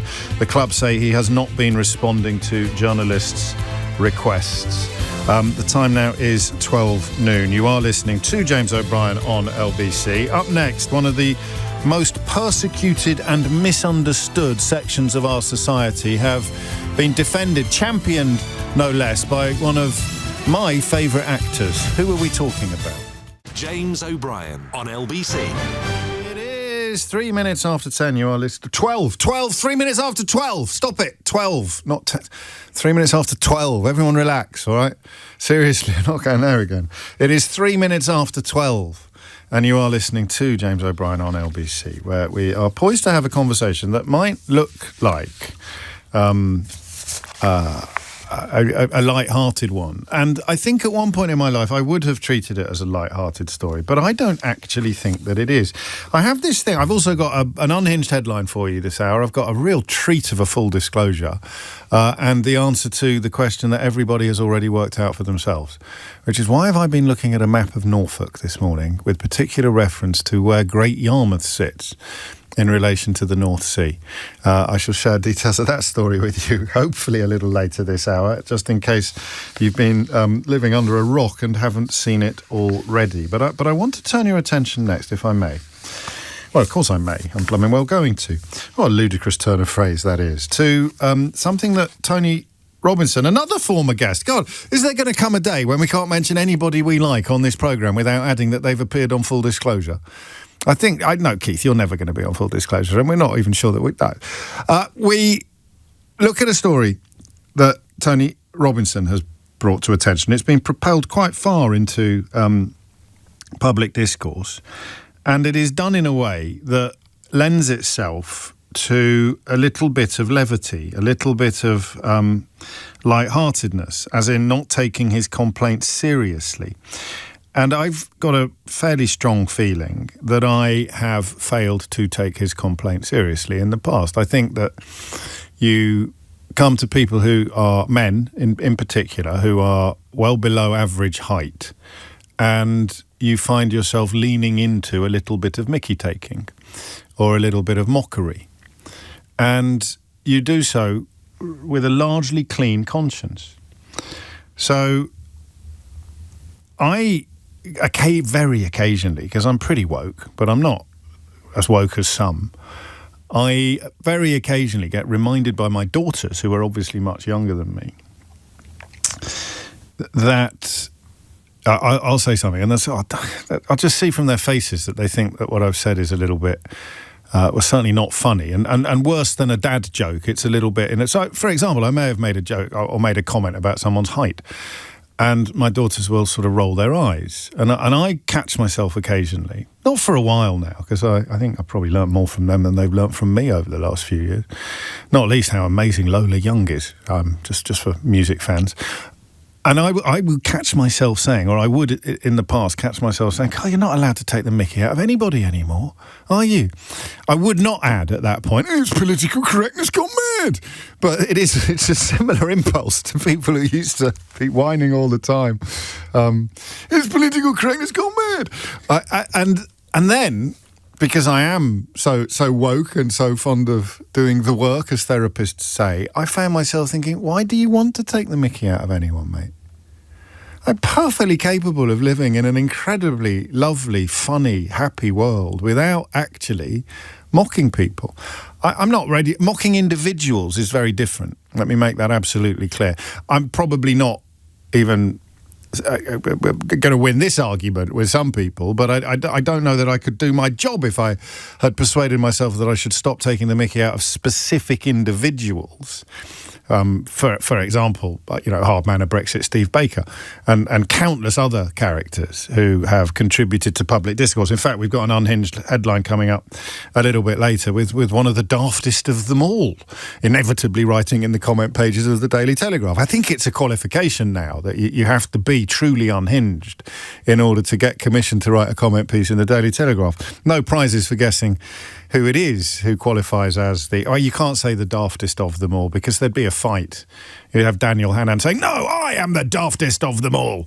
And then you'd have Alistair Heath coming forward, "I am the daftest of them all. I'm the one that said Liz Truss was a genius." And Hannan to say, "Well, I said Brexit would make us all richer." And they'd sort of take it in turns about who is the most unhinged of them all. But today's contender is definitely up there. He's definitely a top 10 player. And I do think now, why would you take the mickey out of everybody who's got ginger hair, or everybody who's obese, or everybody who is wearing glasses, or everybody who is short? I'm not yet ready to embrace the world in which nobody ever mocks anybody, because you wouldn't be allowed to mock me in that world. And how on earth would you get through the day if you weren't allowed to mock me? And I also quite like to mock myself. In a variety of ways. But why do you want to mock anybody for something over which they have no control? For the way that they look, for the way that they speak?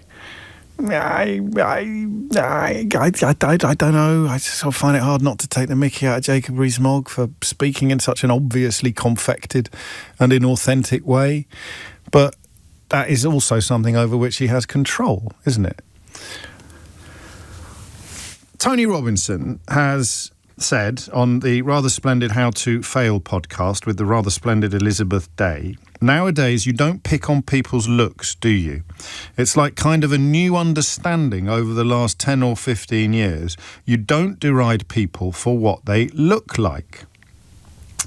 And yet, as he points out, you do still deride people for how tall they are.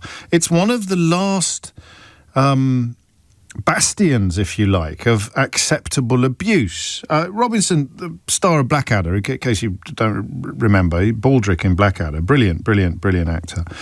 Particularly cross with women who feel it's acceptable to comment on men's lack of height on dating apps and things like that.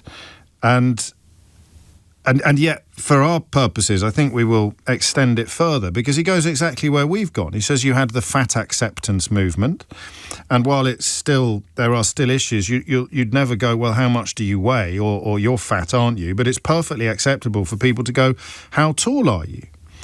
And I have not taken this subject seriously in the past, and I'd like to take it seriously today, because I caught myself doing it yesterday.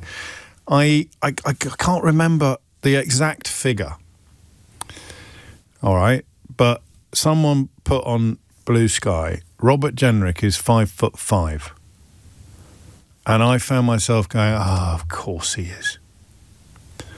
I don't know what that means, really, except that I sometimes associate fairly extreme right-wing views with a level of personal unhappiness that can only be explained by a sort of uncontrollable attributes. But what a horrible impulse that was. I know loads of people who aren't particularly tall, who are utterly lovely, and yet we all fall into the trap of pointing out that Napoleon and Hitler and various other fascists were all tiny. So that's part of the problem here. But on a less serious note, the idea that it is acceptable. And the thing is, I think maybe hair is one of the only other things that's left. If you're losing your hair, people feel that they're perfectly entitled to comment on it. If you had a massive boil on the end of your nose, or if you had a growth coming out the side of your neck and you were meeting someone, an acquaintance, I don't mean like your mum or your best friend, for whom nothing is off limits, but nobody would ever say, gosh, that's a very unpleasant spot you've got on the end of your nose. Nobody would ever say, gosh, you're very fat, aren't you? Nobody would ever say, I don't think you'd even point out bad breath, which is something over which you can exercise control. So let us call it well, it's not even undesirable. I don't even know what it is. An attribute. Let's call it a mockable attribute. Almost all of them now are off limits. You know, you would not really comment on any aspect of somebody's physical appearance except their height.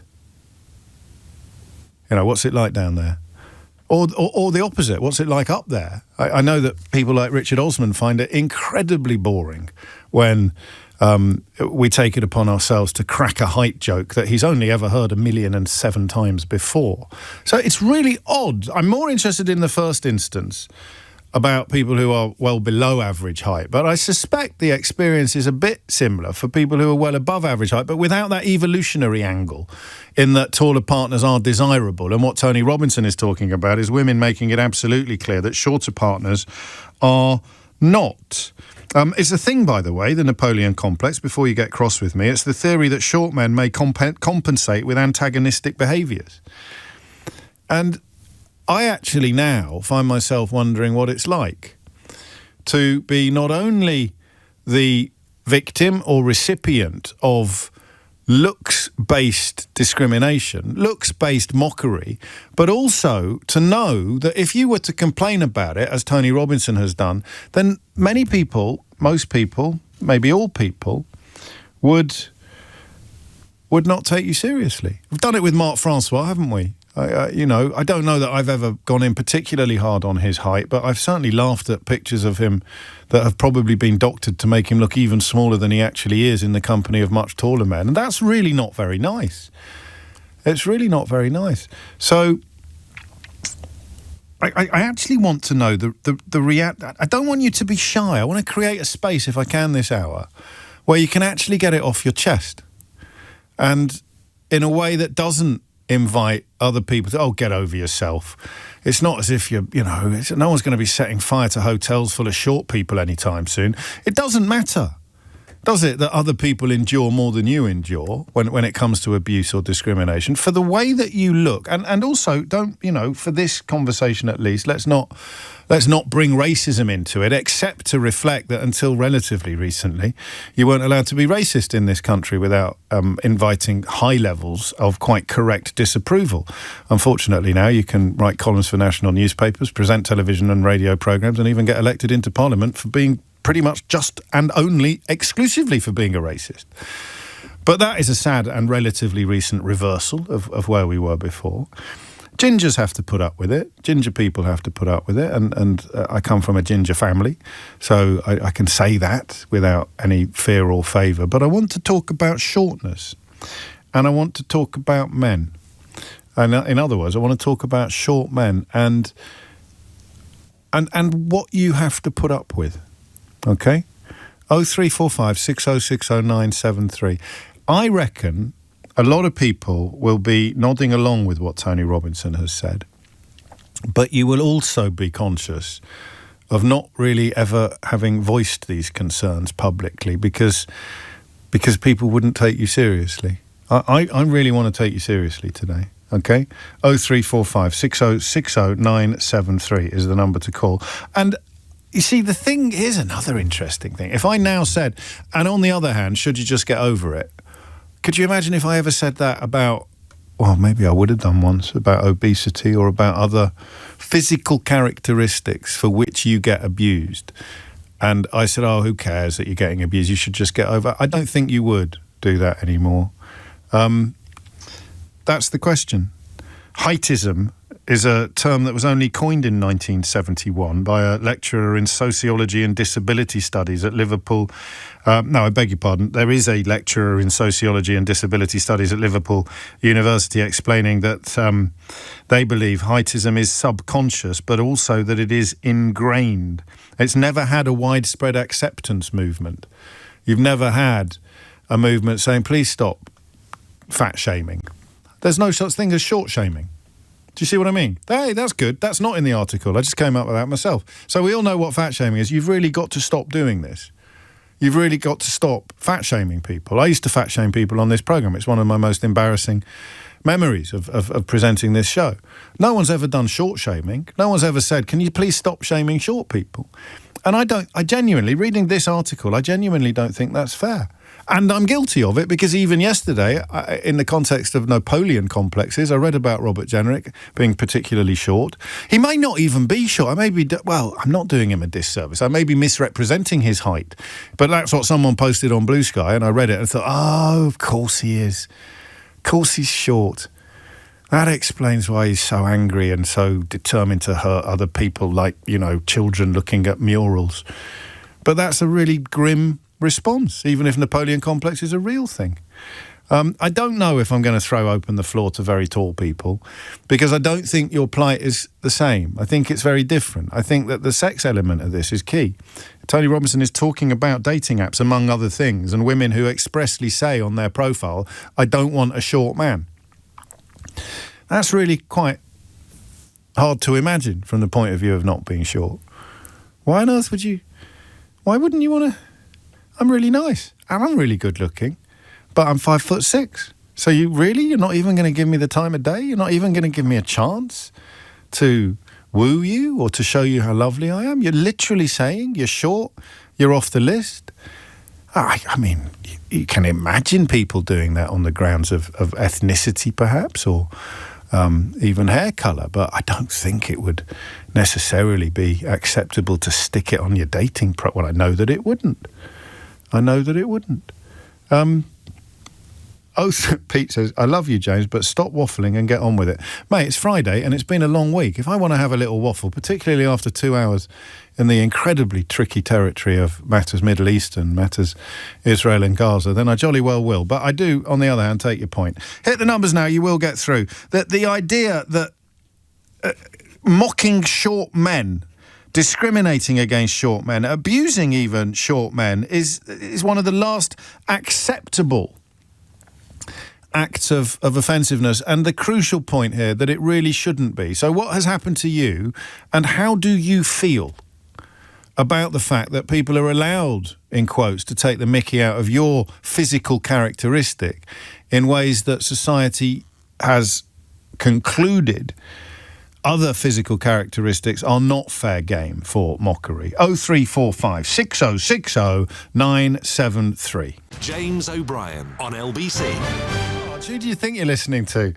I've just been in touch to say you almost wrapped it up for the break then, James, but then you carried on speaking. Hello, this is the James O'Brien program. Of course I did. It's what I do. And don't let me forget the unhinged headline. I certainly won't forget the full disclosure this week, and the Great Yarmouth story as well. But before all of that, not the final, not the only acceptable physical attribute that other people feel that they're entitled to mock or comment on, but more mock than comment on.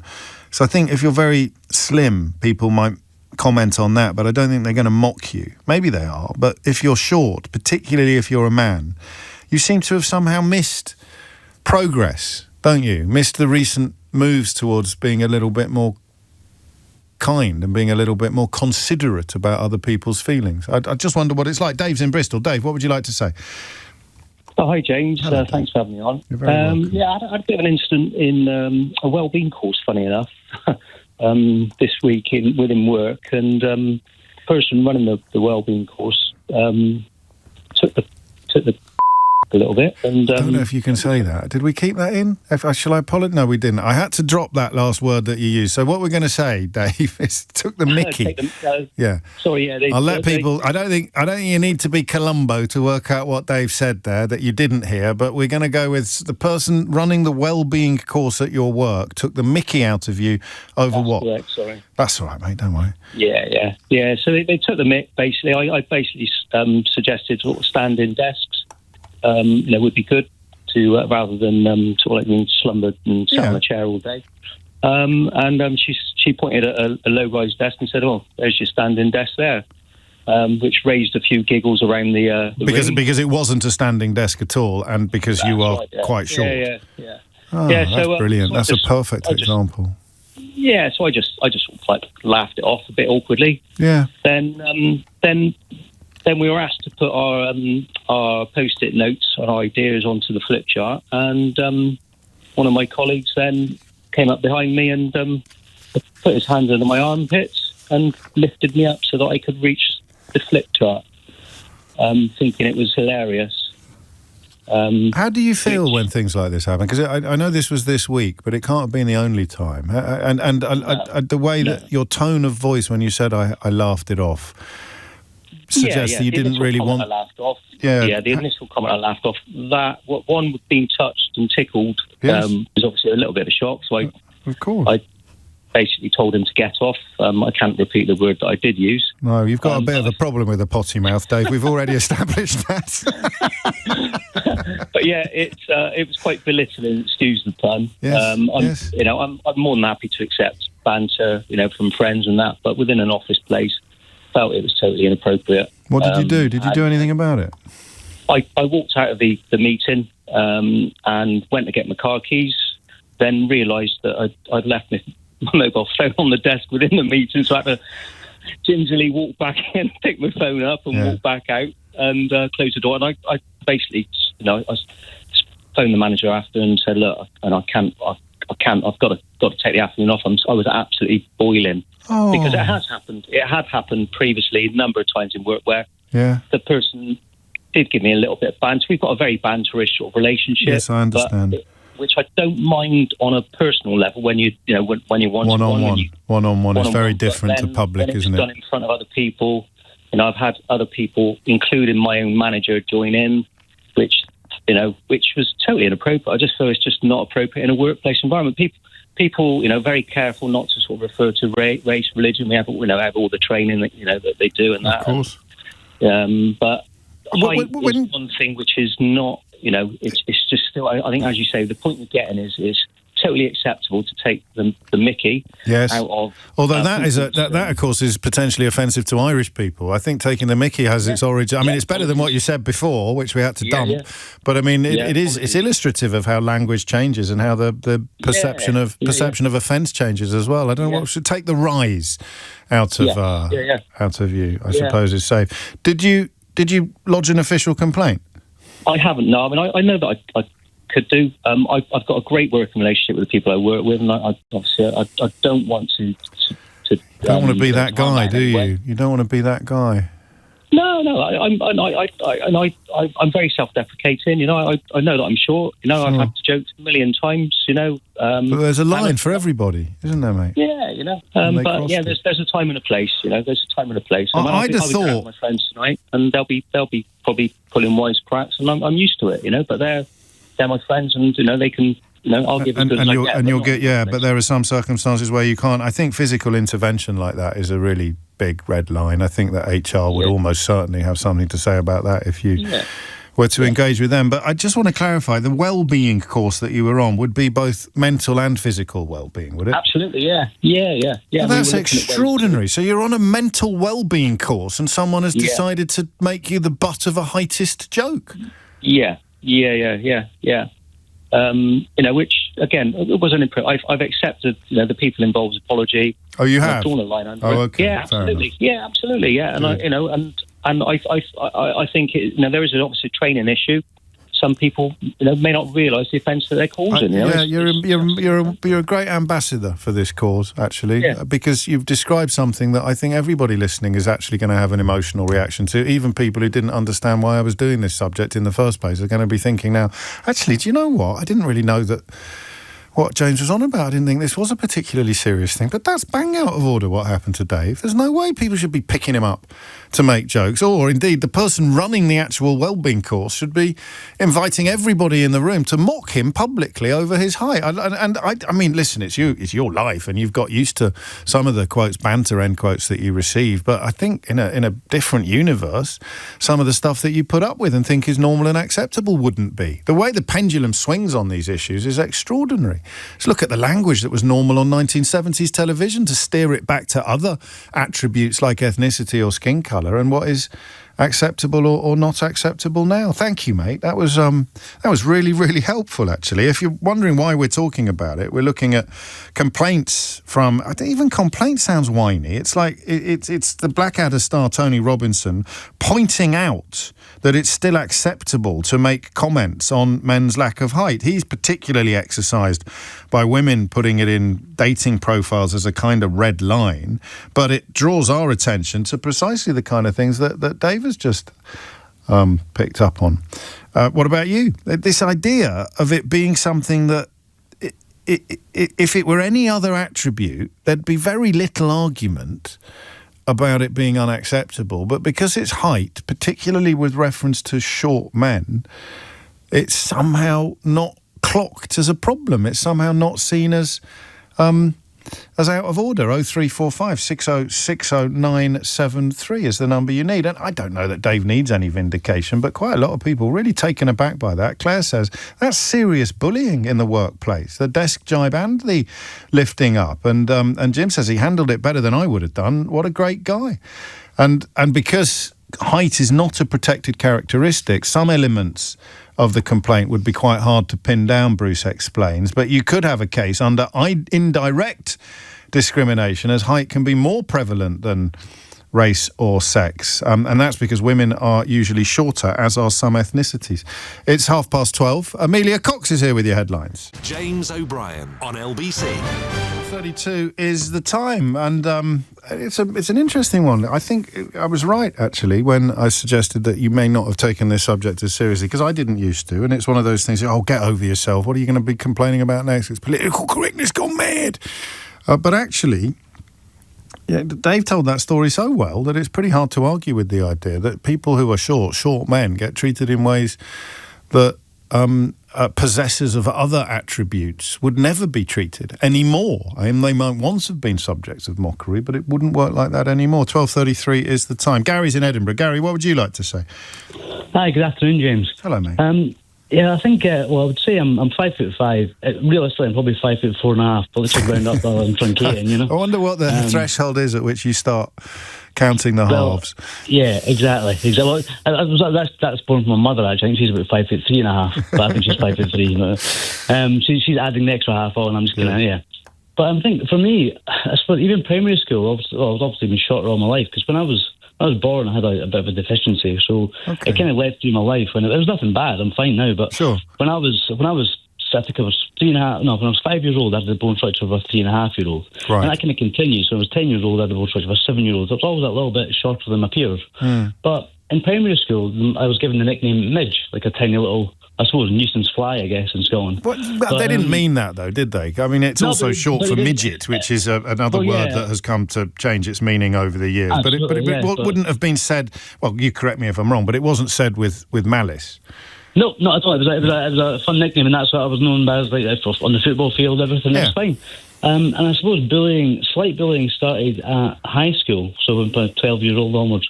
And there was a guy that was very, very tall. And he said it was just constantly ripping me in the playground. And I said something pretty harsh back. And, you know, as you're saying, height isn't a protected characteristic. What I said to him essentially is now. And you know, the thing is, I thought, right, I'm in for a doing here. And it just burst out in tears in front of me and his friends. And I thought, that's a weird reaction. I was expecting to get my head stove in. This is a classic hook and tease, except you're not going to be able to tell us what it was that you said to him. No, exactly. Was it about his mum? No, it wasn't. No, it was about. So he's upbringing, shall we say? But I remember his friend, who was roughly the same height as me, maybe half an inch taller. Yeah. Said he came to me and said, "Oh, that's unfair. He can't change this." And I said, "Well, I can just change my height like that, can I?" Yeah. And I kind of stopped the bullying. And from that point on, I kind of dealt with it through humour. And I've always been brought up in a family where, like, my brothers and sister, my brothers are both taller than me and a bit older. And we used to have a laugh at this stuff, and I knew how to take a ribbing, but then. Also, I've never ever really had an issue with dating. Well, so I mean, awkward timing now because I'm just recently single.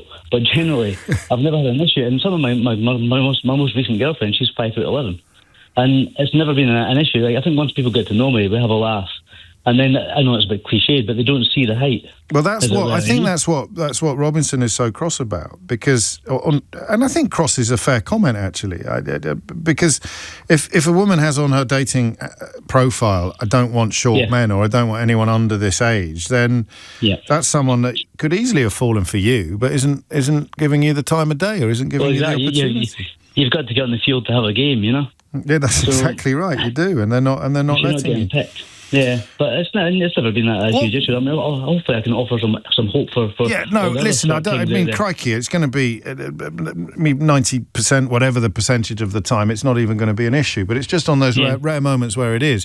What would you have done if you were in Dave's situation in that wellbeing meeting last week when? I don't know if you heard all of the call. He's at a wellbeing meeting, and the person taking it, he says it would be a good idea if we had standing desks. He's about your height, and she points at a non-standing desk and says, So I suppose you're allowed to laugh. She points at a non-standing desk and says, there you go, there's your standing desk, and everybody laughs at that. And then later on, when they're going to the flip chart to write things on it, one of his colleagues comes up behind him and picks him up. Actually physically picks him up. I don't know if you'd have been cool with that, would you? No, the physical picking up. I mean, if someone's offering me a non-standing desk, I'd probably just say, I'd rather just sit down, thanks. Yes. Just for a bit of a laugh. But certainly the flip chart, that's almost, I mean, it's not, well, it is tantamount to assault, I guess. Yeah. But it's a bit much that. I wouldn't have been happy with that. I don't know how I would have dealt with it, really. I mean, it depends what their protected characteristics was, and if I could say it in that group. Well, yeah, and also on who it was and how it was, because something that might be funny in the pub 3 pints in or among your closest friends is not going to be funny, even if it's one of your closest friends who's also a colleague doing it in front of people that you don't have long-standing and deep relationships with it. I suppose, question, I hate it when the producer does this. You put on the screen... Is it stupid to ask why it's not a protected characteristic? Well, if it is stupid to ask that, who is the one that's going to end up looking stupid, you or me? Well, now you, because I've pulled back the curtain like Toto in the final scene of The Wizard of Oz. But I don't think it is stupid to ask why, presumably just because of numbers. Is it? And quite hard to... I mean, what would you do? You'd have to put a number on it. You'd have to say below this and above that. So I don't know. Maybe it should be. Thank you, Gary. Stay safe. Ben's in Chessington. Ben, what would you like to say? Good afternoon to you, James. Thank you for bringing this subject up. You're very welcome. So I'm fed to your research. I'm 5'5" and 3/4", right. And I always had 3/4 on because it sounds better. But does it though? Yeah, there's more numbers involved. Isn't it? All right. Yeah, it's like qualifications on a business card, isn't it? Yeah. The more letters you got, the cleverer you are. Go on. Yeah. So a couple of points. I was born with a condition called NF, neurofibromatosis, and one of those things was I started growing up early.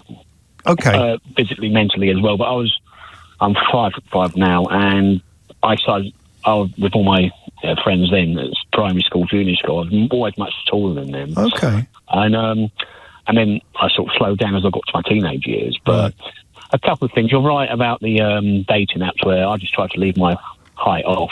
You go to meet someone and they go, "Oh, I didn't realise you were that short." And it's so straight away. Straight away. Yeah. But my workplace, I work in a military environment as a civilian. Okay. And my boss and we have such good banter, and he calls me his fat little friend, which he's short as well. I said, we're two of the seven dwarfs, sir. And because in that environment, I've got used to the military environment, and it doesn't... I think this is probably part of the reason why it's not a protected characteristic, isn't it? Because it is so fluid, and in some circumstances, something can actually be not just acceptable, but welcome, because it's funny and affectionate, and in other circumstances, it would be the same kind of behaviour or the same kind of language would be profoundly offensive. Yeah, I mean, because I work in a very small team, and there's only 3 or 4 of us, but the gentleman who was on that call... Hang on a minute. What do you mean 3 or 4 of you? You're in a... you must know how many people are in it. Numbers are important, Ben. Numbers are important. We got used to it, and we just make fun of each other all the time. And he says to me, if ever I cross the line, do tell me. So we got that. Fair enough. So it's up to you, and you would have the confidence to say so. You wouldn't feel silly saying that's a bit unfair, mate, or wind your neck in. That's you've crossed the line. What about when you turn up on a date and the woman says immediately, "I didn't realise you were that short"? Can I ask how you deal with that? How do you handle that? One of my responses was, "I didn't realise how big your nose was." I don't know if I should even laugh. Well, I laugh at what I find funny, to be honest. But how did she take it? Not great. Did she have a big nose? Yes. You can't change your nose. I can't change my height. So you're not married then? No. That's not how I met your mother's story, is it? But you've got. But actually, on a more serious note, what you highlight is that what you did is widely regarded as unacceptable, and yet what she did is widely regarded as acceptable. And to a neutral observer, they're both as offensive as each other. Yeah, I mean, if a man was to ask a woman her weight, she was slightly overweight, that's taken great offence by that. But you see these things on Facebook videos, would you date a short guy? No. Step on these scales because I wouldn't date a heavy girl. But that doesn't bother me if a woman's overweight. And, maybe there's some overweight women on here who want to date a short guy. I don't know. But I just think you're right. It's something which, you know, people do suffer from, or you can't reach the shelf, or do you want to, you know, things like that. Which yes, yeah. Yes, no, it is. It's there, but people deal with it, don't they? People move through it. Thank you, Ben. That's lovely. It's coming up to 12:43, and nailing it really. I've got to do quite a weird apology. I've just had a lovely message. During my interview with Graham Fellows recently, actually, let me just double check on that one before. But it's not a proper apology. It's just something quite. I think I've made an identity error with two rather brilliant actors. One of whom's just been kind enough to drop me a note in the middle of Ben's phone call, which temporarily and very, very briefly distracted me. There you go. That's a little mystery for you. Shall we do an I need to get the blooming headline. Shall we do what? Are you ready? Do you want to do? I think we should. Unhinged headline. I'm sorry. You're going to have to do... This one is absolutely nuts. You're going to have to do that again, Keith. Unhinged headline. Brexit has been a success for us, but Labour is determined to kill it. Writes David Frost, of course, a very, very strong Remainer, who, as the head of the Scotch whisky trade body in Scotland, was very passionate and occasionally even quite intelligent sounding about the importance of staying in the European Union in the run-up to the referendum. But then something weird happened, and he came out a few years later as Boris Johnson's biggest cheerleader. He had a seat in the House of Lords, and he actually negotiated the deal that he miraculously is claiming has been a great success for us, despite the fact that they were trying to disown it before the ink had even dried. And if as unhinged headlines go, that is pretty unhinged. Thank you. Unhinged headline. It's been a while, hasn't it, since we've got back into the zone lately on the unhinged headlines, but we've got to start trying to find some that aren't in the comment pages of the Daily Telegraph, because it seems unlikely that they have a full monopoly, a complete monopoly on all things unhinged. I've also got in the next part of the programme a little clip of this week's Full Disclosure for you that features Kevin Rowland. You probably know. If you don't know him by name, you should, but he's the lead singer of Dexy's Midnight Runners and has written a rather splendid new memoir which has stormed its way into the Sunday Times top 10, and who makes for an extraordinary guest on Full Disclosure. An incredible life, lurching from Top of the Pops to homelessness and drug addiction, and then back to Top of the Pops isn't on anymore, then back to the Hit Parade, and indeed the top 10 book chart, all in the space of a single lifetime that is far from over, happily. James O'Brien on LBC. It is 12:47, and let's do the full disclosure thing first, actually, before we get back to the phones. It's been really lovely lately. I told you, I know this sounds a little bit self-regarding, but I promise you it isn't. It's just such a lovely collection of interviews, and you sit down for a long period of time.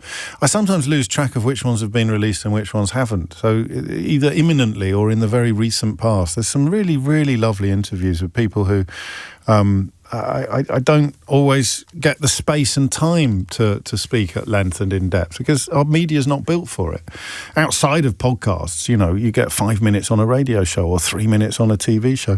One I didn't push hard enough was with Graham Fellows, who perhaps is best known to you, depending on your age, as either John Shuttleworth or possibly Jilted John. The singer of Gordon is a Moron, which in and of itself is the beginning of a fascinating story, and which even my daughters know that song, and it came out long before they were born. And I'm just going to mention, because I love things like this, in the course of my interview with Graham Fellows, he mentioned the actor Philip Jackson, and I obviously jumped to entirely the wrong conclusion and thought of, I'm pretty sure, I was thinking of Philip Franks. So and I do this sometimes in interviews when I'm keen to establish my own showbiz credentials. So I would have said something like, "Oh yes, of course, he's a big director now, and he was in Darling Buds of May, wasn't he?" He wasn't. That was Philip Franks. So I got my Jackson and my Franks mixed up. So thank you to Philip Jackson for dropping me a lovely text saying, "Regarding your podcast with the wonderful Graham Fellows, I don't direct now and I wasn't in Darling Buds." Yeah, but apart from that, Philip, what did I get wrong? Come on, nobody's perfect. Anyway, here's this week's Full Disclosure with the rather splendid Kevin Rowland, most definitely not Kevin Bacon. You mentioned being Catholics. You were an altar server. You went the whole 9 yards, didn't you? You did the whole Catholic church. I got right into the church thing, yeah. I loved it. I was Catholic. I raised Catholic as well. Again, in a sort of second, third generation Irish family. But when other people read that he thought about being a priest, he dreamed of training to be a priest, they sort of go, wow, that's a bit weird. But for kids raised in the Catholic, I think every boy went through a period of thinking that he possibly had a calling to be a priest. I think so. And we're given quite a lot of encouragement, really. So it's want to sign us up quick, more so now. If you're breathing, you're in. But they didn't let me in. Well, you didn't try very hard to get into it, did you? I tried pretty hard. I did the Latin lessons every Saturday morning, but I was pretty slow on it. And I went as far as meeting the bishop in Birmingham. We got the bus to Birmingham, me and my mum. We met the bishop. I sat the exam. But the trouble was, simultaneously, I'd been getting in quite a lot of trouble at school. And I'm sure they would have written to the head nun for a reference, who had already told my mum I was going to be going nowhere, you know. Well, that was a recurring theme in your childhood, that you were going to go nowhere. Yeah. And your dad joined in a bit sometimes. Very much. Why was that? I have no idea. What was it about you that made him and others think that you were destined for, well, either jail, actually, at some point? Yeah. I mean, it was very confusing because the first time he said it, I was 8 years old. And he said, you remember it? Yeah, I remember it well. We were sitting around and I think it was my sister asked the question, what do you think I'll be when I grow up, Dad? You'll be a teacher. What do you think I'll be? My brother said. What do you think I'll be, Dad? I think you'll be a businessman. What about me, Dad? And he just got serious. He went, you'll be married with a kid when you're 17. And that's what he said. And I pretended to not know what he meant, but I did know what he meant. Because my older brother had already told me about babies and stuff. I mean, many years later, when I first stopped taking drugs, you know, and I was doing some therapy and trying to work everything out and trying to get well, I realised I needed to go and talk to my dad. And with the therapist, we worked out a strategy. And I went home and I said to my dad, Dad, am I like you? And he went, no. I said, nothing like you. Nah, nothing like me. I said, well, who am I like? He said, you're a McDonald. That's my mum's side. Gosh. So I don't know. And I said, what were they like?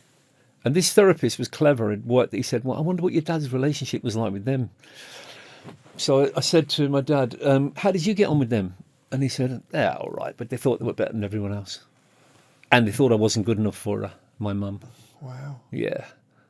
It's amazing how often therapy comes up in full disclosure. That's probably because I like talking about it so much myself, but goodness me, it shines back at you sometimes. That's a beautiful interview, that. Not because of anything I did, but just because Kevin is such a fascinating and complex man who's lived such an interesting life. And it's a lovely curve. The narrative arc of his story is lovely because he's in a much, much better place now at the age, I think, of 70 than he ever was before, even when he was enjoying huge success with Dexy's Midnight Runners. I really recommend that one. And I also, because I didn't get to push it much at the time, I can't remember why. Either I was away, I think I might have been away, or it was released on a day when the news had overtaken us completely and we didn't have time to plug it. But go back and have a listen to the Graham Fellows one as well. Just don't get Philip Jackson mixed up with Philip Franks, whatever you do. Only a fool would do that. Back to Tony Robinson, another previous guest on Full Disclosure. I told you it was good. And his complaints about the ease with which picking on short men is accommodated within society.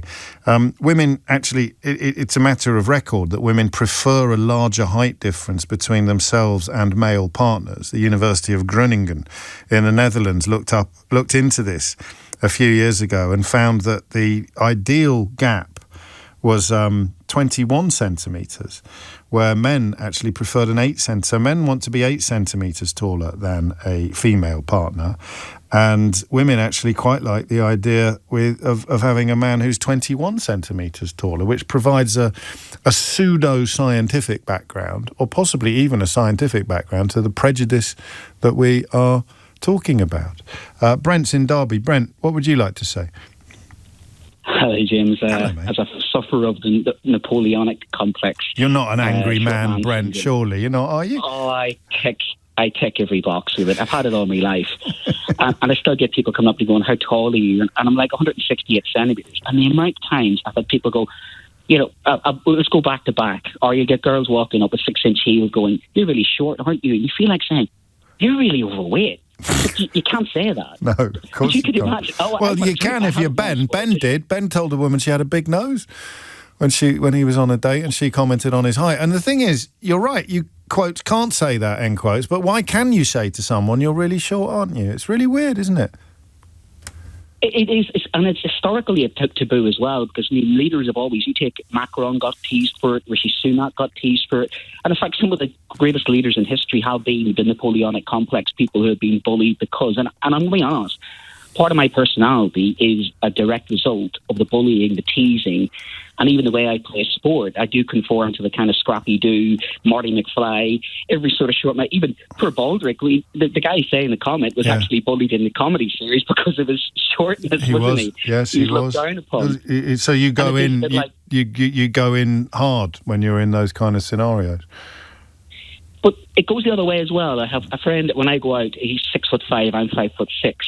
Yeah. He gets the other end. He gets called crouchy. He gets, what's the weather like up there? See, I think extremes of height, because there are people who are probably on the other end of it, the extreme height, tall people who get, are you a basketballer? And, I don't play basketball. And he always gets teased. So the two of us look like Rodney and Del Boy out of Only Fools and Horses when we're standing there, because the height differential gets... When does it hurt? When does it hurt, Brent? Because, I'm speaking to a lot of lads who've clearly mastered the art of shrugging it off or turning it into a joke, but sometimes it gets under your armour, as it were. When does it hurt? It hurts when I see it perpetuated with my own children. I married a 4'11", and my daughter is the smallest in the class. Right. And she's already getting teased. And the thing is, I'm developing her resilience and her personality to fight back. Okay, you're small on a football pitch. So she's almost, and it's history repeating itself, she's running around like Scrappy doing a football pitch, and I'm thinking, oh, have I passed on? But then I look at my dad's 5'6", my mum's 4'11", so the gene pool of our family is quite small and determined. And I think partly because we get judged on our height, and it is just one of those things you think that people are mean about it. Yes. And sometimes it becomes the thing they define you by, rather than your personality or your person. And it can be very hurtful when people just judge you, strangers especially. They don't know you, and they go, "You're really short, aren't you?" You think, that's why the dating app stuff is mean, isn't it? Because they don't know you at all. There's so much more to all of us than our flipping height. But people see past my height in a way that they won't see past yours. And there's nothing I can do about that. It's not as if I can stretch myself. It's not as if I can go and do something. It's genetically what I was born with. In the same way you're born with your skin colour, or for gingers, God bless the gingers of this world, they get it too, don't they? Because, the thing is, you can dye your hair. You can lose some weight, you can dye your hair, but I can't stretch my body out to look taller, can I? No, nor should you. But and in many ways, your daughter's lucky to have you to show her the way. There'll be some things in life that your parents don't have much experience of that you're finding tricky to deal with. I like that, Brent. Thank you, mate. Apologies to Ben, who's waiting to talk to us, and to Naomi and Sylvia as well. But it's kind of run its course, and I did promise to tell you the story. I should have done a little bit more on this sooner, but do you know who Rupert Lowe is? I almost hesitate to tell you who he is in case you're lucky enough not to know. I'd feel like I'd done you a grave diss. He's one of the people that has managed to somehow be too bad for reform. Is it half of their MPs or 2/3? Anyway, a significant proportion of the MPs that came into Parliament under Nigel Farage's auspices at the last election are no longer in Nigel Farage's party. One of them, of course, was not thrown out of the party when it emerged that he'd been locked up for battering a former girlfriend. I can't remember what the other one did, Rupert Lowe, but anyway, he's beyond even somehow. Anyway, he was on social media yesterday claiming that dinghies were coming into Great Yarmouth right now, which suggests he's the MP for Great Yarmouth. It suggests he's never actually looked at the town on a map. Where the hell would they have come from? Also, the boat that he was shouting about was going parallel to the coast. So, as if it didn't want to land on the beach. But he's calling the RNLI. I think he might have called the police. I'm not sure. The unknown vessel. What did he tweet? Something like that. Deport everybody now, or words to that effect. And it was actually...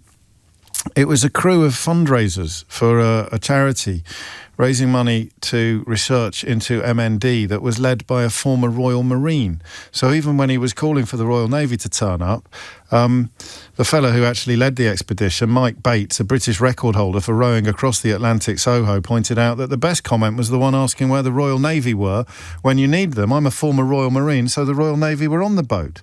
And that's why, to solve the mystery of this morning, I was reminding myself of exactly where Great Yarmouth is on the map of England, and they wouldn't have needed a dinghy to make that journey. They'd have needed at least a motor cruiser.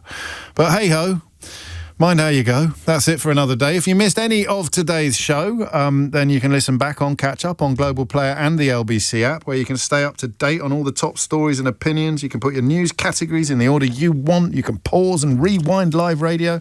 Listen to a range of podcasts such as James O'Brien Daily, an hour of the best bits from my show every day. I know what you're thinking. How the hell do they get it down to a single hour? Download the official LBC app from your store. I'm thinking you can't advertise your own stuff. Of course you can. No, I know it's my you middle can. name. I know you can. Have you read my book yet? Download the official. Oh, good. Don't say no more. Download the official LBC app for free from your app store now. Coming up at 4 on LBC, it's Tom Swarbrick. But now it's time for Sheila Fogarty. James O'Brien on LBC.